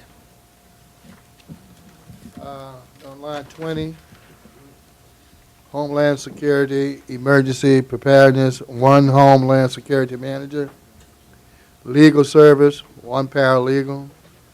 22, Human Resource, 1 Human Resource Manager. 23, Maintenance, 1 Master Electrician. With those changes you're offering, I do. I ask for a second. Ask for a second. I'll second it, Mr. Bartholomew.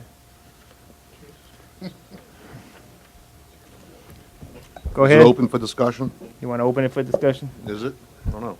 Yeah, I guess if nobody want to talk, ask the administration, whatever y'all need. No, I want to speak on it. I think this is insane to hire, to use Mr. Russo's term, insane, to hire people when oil just closed again today at $37 a barrel, and in May, we're going to be $8 million shortfall.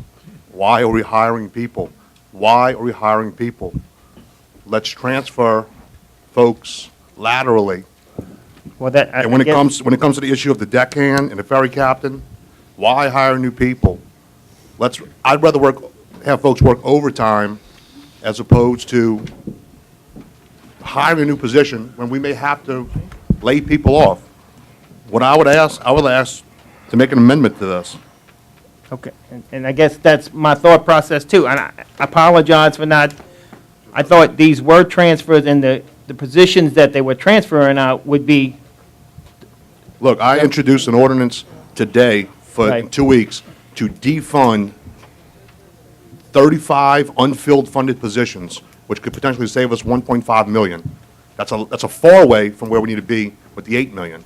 But to keep on just compounding the issue by hiring people is insane. I don't get it. So I agree. with that, now we look, without our knowledge, on line 20, Homeland Security Emergency Preparedness, that individual was promoted.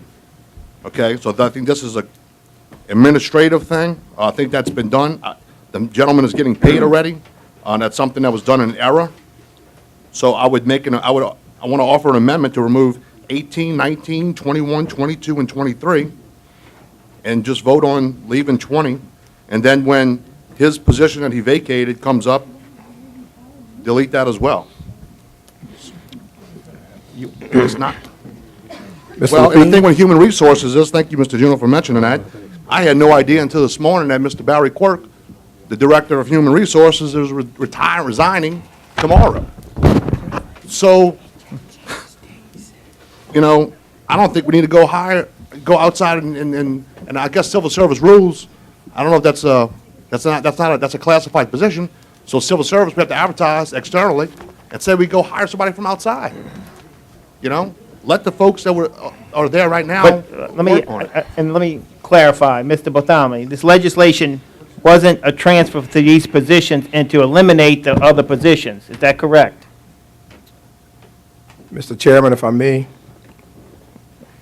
the ferry captain, a month ago, he quit. So we don't have a ferry captain. Right. We have an engineer. I spoke with Mr.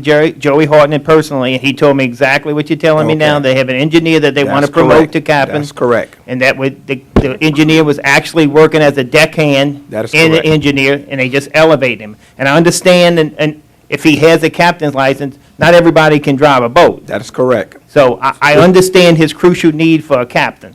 He has only 2 relief captains down there, he told me. They're working Correct. overtime, and if one's out, then the That's boat don't run. correct. That is correct. And as far as the electrician, unfortunately, we had to terminate him Tuesday.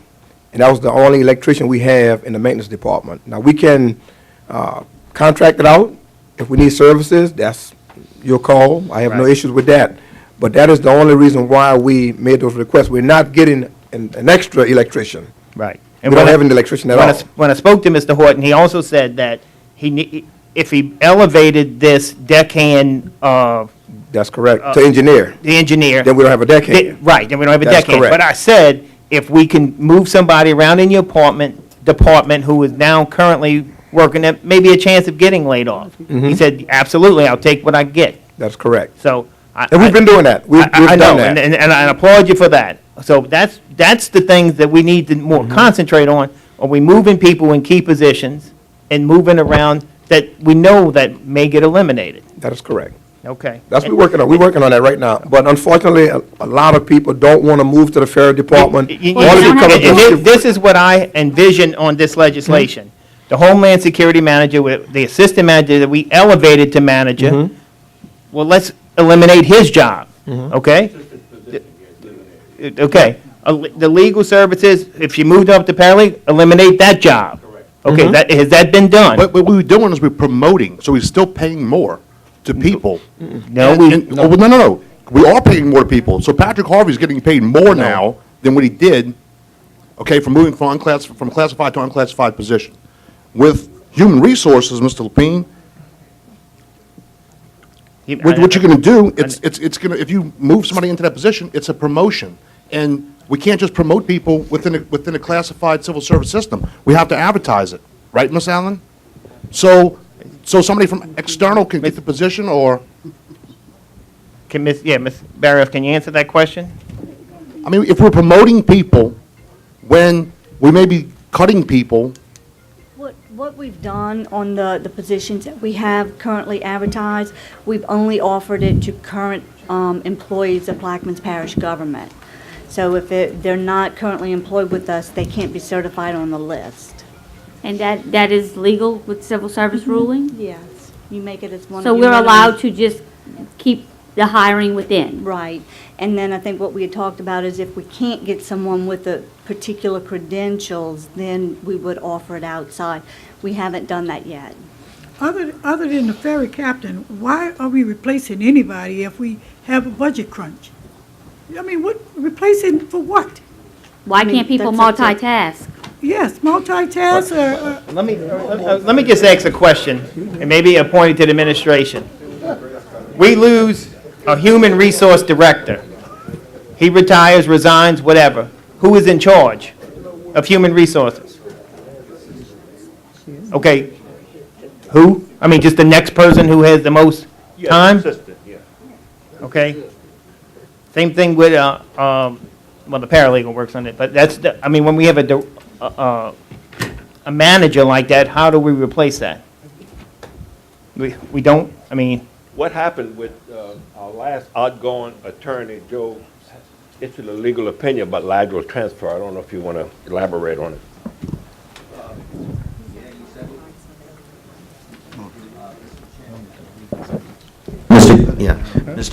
Mr. Chairman. Hold on. Mr. Landry, I'm going to solve this problem. I'm going to remove my second. Oh, yes, sir.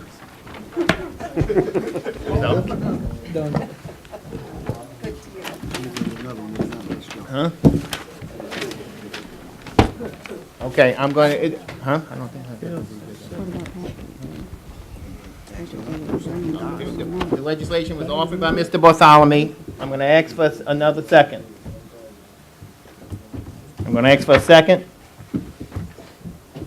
I'm going to ask for a second. The legislation dies, lack of a second.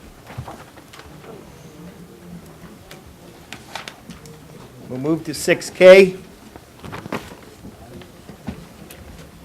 A resolution authorizing the parish president, Amos Cormier Jr., to renew, amend, and extend the current contract of employment with Cortland A. Crochet Sr., CPA, LLC, Acadian Professional Services, LLC, Sales Tax Collection, through December 31st, 2017, with additional 2-year options to renew thereafter. I'll offer and ask for a second. I'll ask for a second. Mr. Burke, second. This is a contract renewal. If there's any questions, Ms. Geese Lassalle here, or the legal could answer. Is there any questions? Cost us any money?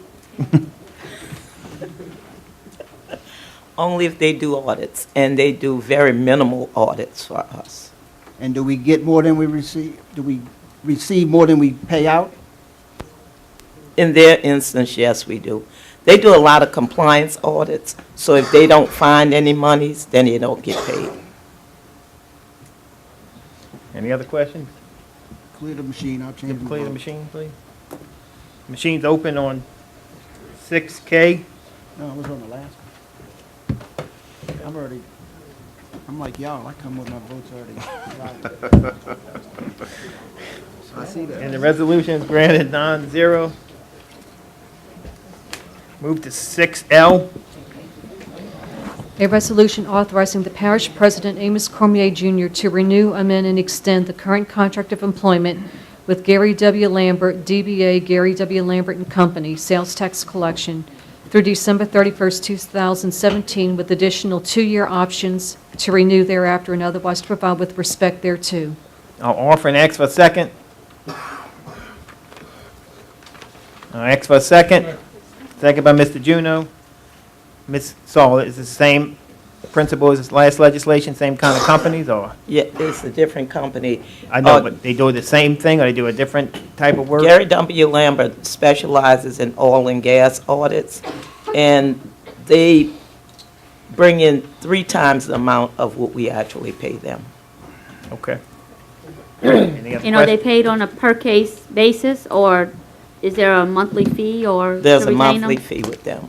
It's based upon the amount of hours that they actually put in on their audits, to complete the audits. Any other questions? Oh, Mr. Russo?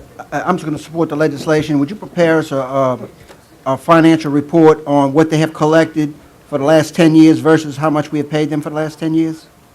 You would like one like Yes, that? I'm going to vote for it today. Okay. But provide all of us with at least a history of what we have paid them versus what they have brought in. Okay, right now I have it from 2010 to the present. And from 2010 to the present, they bought in $38,530,857.82. And their cost has been $4,564,107.17. That's a 6-year span, huh? Vote for that. Yes. Okay. Hey, I want to just applaud you for having that information ready and available, because it's very refreshing to have someone very so Yes. prepared without any prior knowledge. Thank you. Mr. Black, you don't know that I didn't call her and ask her to bring that information. The machine, Still good, the Sal. machine is open on 6L. And the resolution is granted 9-0. We'll move to 6M. A resolution urging Plaquemines Parish congressional delegation to support the parish's position to protect the federal funding of the Louisiana Comprehensive Master Plan for a Sustainable Coast Master Plan from funds received from the Gulf of Mexico Energy Security Act, GOMESA, and otherwise to provide with respect thereto. You offer, Mr. Russo? Yes, I offer. Ask for a second. Second by Mr. Salvant. Mr. Russo?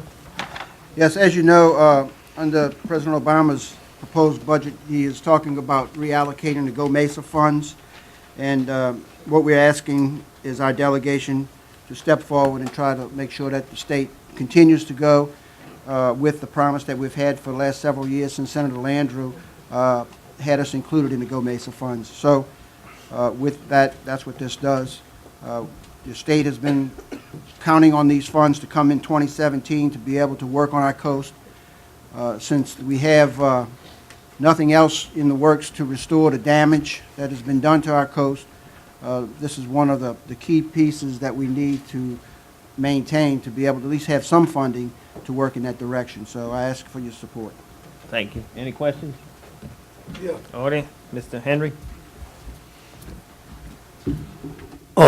That's one thing I disagree with the president about. But when the Go Mesa funds do come, I wish we can go to the state and get a better allocation than what we're going to get out of it. Thank you, Ms. Henry. Thank you. Any other questions? Machines open on 6M.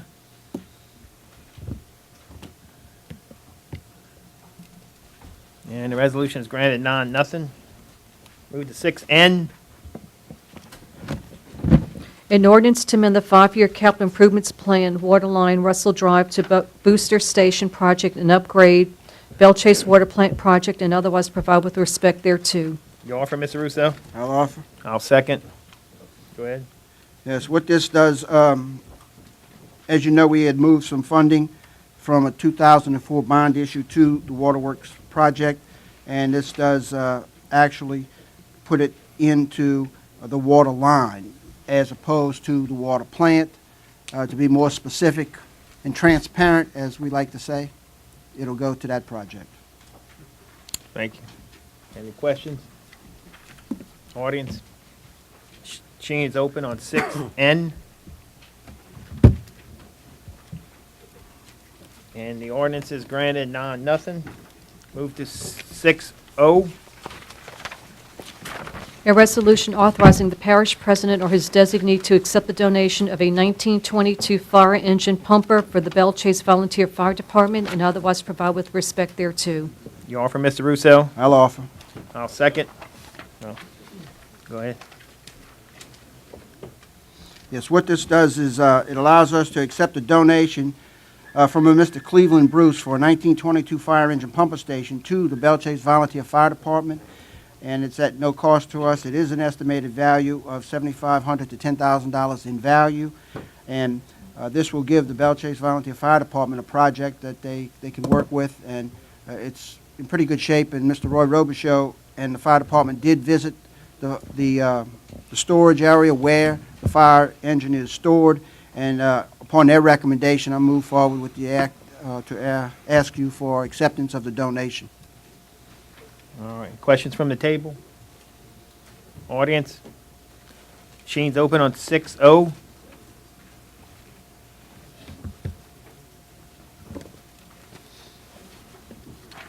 And the resolution is granted 9-0. Move to item 7, new business. Ms.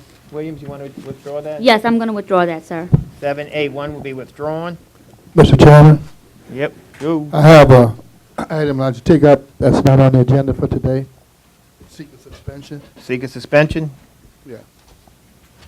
You want to read the suspension? I mean,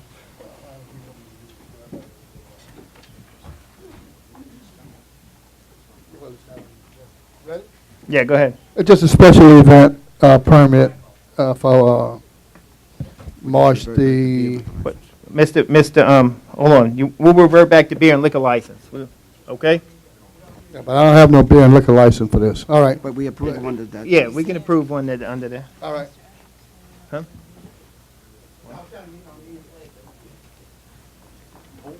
There's no liquor? It's done. Never mind, it's done. You got stroke. Yeah. Yeah, it's done. John It's signed it. done. Okay. You have to notify the sheriff and all that. We'll move to item 7B.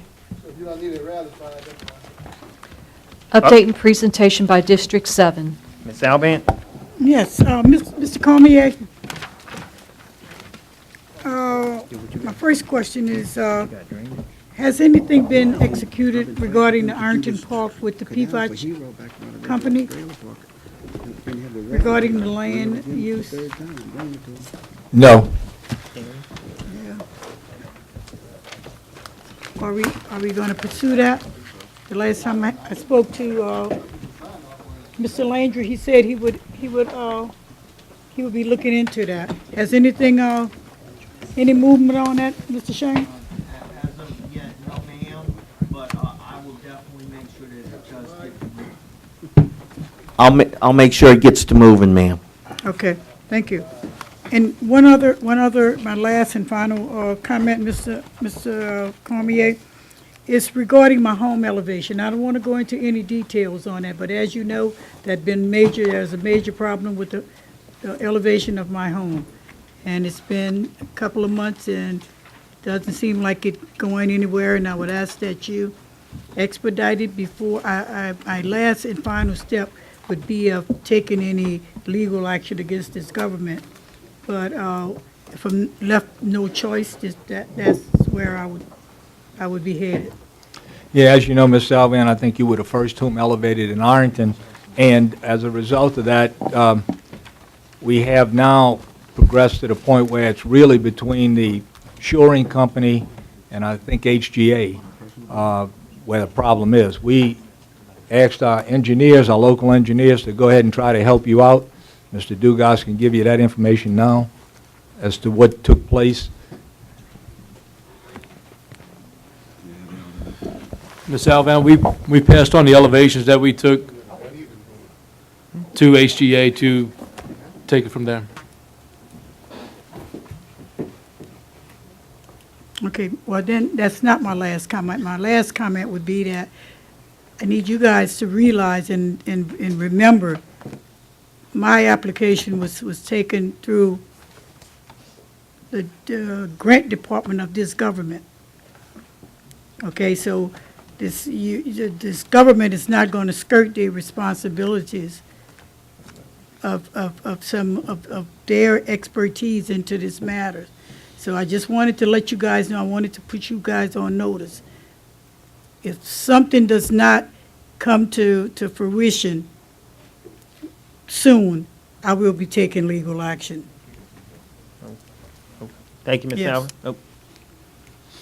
Ms. Salvan, on the elevation, was that through Katrina Fund or the Isaac funding? It was the Isaac funding. You sure? I think the administration. Does the administration know?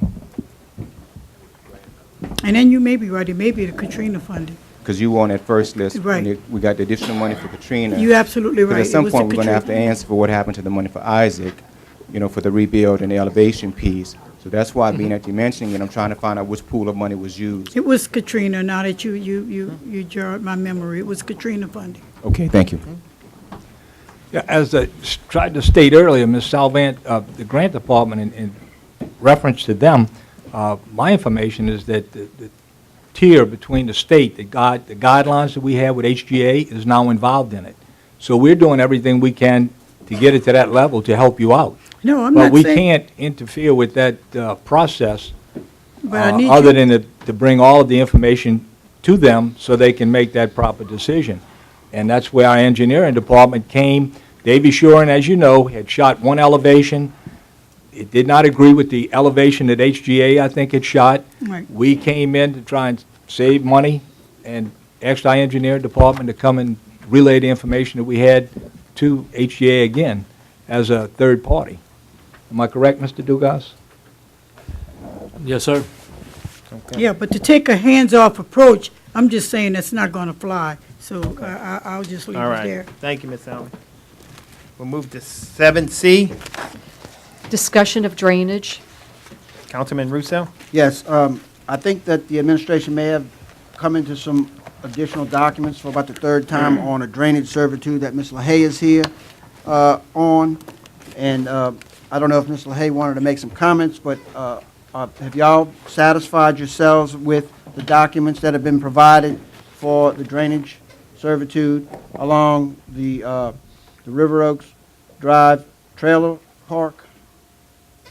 The original statement was that they, if I'm, Stanley can correct me, but they were interested on the northern side, and that servitude did not apply. The servitude that we went and back in the previous records. Wait. Come to the The microphone. one we had is, the servitude that we have showing on the plot, Mr. Wallace would show you, is on the southern side. Right, well, I don't know where the confusion has been, but I can tell you that, this has been going on for about a year. The two servitudes that are south of River Oaks Drive, including the third one, which parallels River Oaks Drive, have been maintained except for the one along River Oaks Drive. All I'm asking you right now is, are we going to do the servitude that we have, that we've been asking for about a year? I think I called Ms. LaHaye either last night or this morning, and I explained to her what we was going to do. It took a little while to research this. They didn't have all the information I need on the first application. I had a few people look for it. We found it, and I spoke to Ms. LaHaye this morning. This morning? I know, yesterday. Yes, yesterday, and she's in our database. Okay. Wait a minute. Come to the microphone, Ms. LaHaye. I haven't been given, I mean, I really need, especially now with this weather coming this weekend, and with the estimate, the projection of the rain, and you said from the Navy base down, these people will drown this weekend again. I just want, you couldn't give me a date. I mean, 5 months. I said, well, within 5 months, well, you thought it would be sooner, but I need to know, I need to tell these people something. I have been promising them for a year. All I can tell you, Ms. LaHaye, we're doing our best with the people we have. And I looked at your property. I'm not saying you're wrong or right, but I came down there, you're not in dire need with that drain like some other people. We're going to get to you pretty close. Let me just say this, that You have the pictures, Mr. Roussel? I do, have but them. all I'm That's going to what I say is need. that this is an obligation, a responsibility of the parish. We maintain 2 of them, we don't maintain the 3rd one. The 3rd one needs to be cleared, and I'm going to leave this on the agenda until it gets cleared, and we can get an update every 2 weeks. As to the remark about, personnel and equipment and all, that's what the next item on the agenda is, about East Bayou Road. Y'all have been doing a great job maintaining East Bayou Road, and all of a sudden, we put something on there that evidently did some damage to it, and now they are coming unglued about the condition of Bayou Road. And the response that I got was, they called me because you said to call me so we can buy you some new equipment. That is an unacceptable response for me, because then I will say we need to get a new director. So it goes 2 ways here, and if that's the game we're going to play, we're going to play it. But I'm saying you did a great job, and all of a sudden something happened, so let's get it back on track. Or don't tell my constituents to call me and tell me to buy you equipment or buy manpower, because you know the situation. Well, that goes both ways. You know it and I know it too. So we can say it like that. You know it and I know it. Right. And I can't get stuff out the sky. Well, let me say this. I do know we have equipment and manpower that has been doing it. And I know that road's been cleaned every week. Exactly. Not sometime, every week. Unless something is broke down. If the road grade is broken, I get that slide and put in there. Every one. And it takes 1 week, but we have to grade the roads. I can't do no better. Part of our conversation was that you all were doing a great job. All I'm saying is that whatever you did the last time was not acceptable and must have tore up the road, because they called me. And this would not be on the agenda had they not called me and told me what you told them to tell you to buy them equipment, and that's the issue. You're correct with that. I thank you.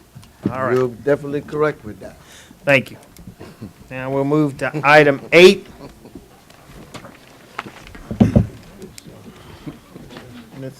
I'll offer. Approval of the minutes of the February 25th, 2016 council meeting. I'll offer. Second by everyone. By Ms. Williams. Wait. Excuse me. We voting on the meetings, the minutes first. The machine is open on the minutes. The minutes are granted 9-0. Mr. Henry, you have a... Yes. Mr. President. Mr. President? I'm here. All right. On the behalf of the people of Plaquemine Parish, I would hope and wish that you would veto 6A1 for the people of the parish. Let the Supreme Court decide it. Thank you. Just while we're on that issue, the point of Mr. Henry, he doesn't have the authority to veto zoning issues. So I don't want anybody to leave here with the impression that he has the ability or the authority to veto that ordinance. We need more, never mind. Okay, thank you. I'll entertain a motion to adjourn. Motion by Mr. Edgecombe, second by Ms. Williams. The machine is open on adjournment.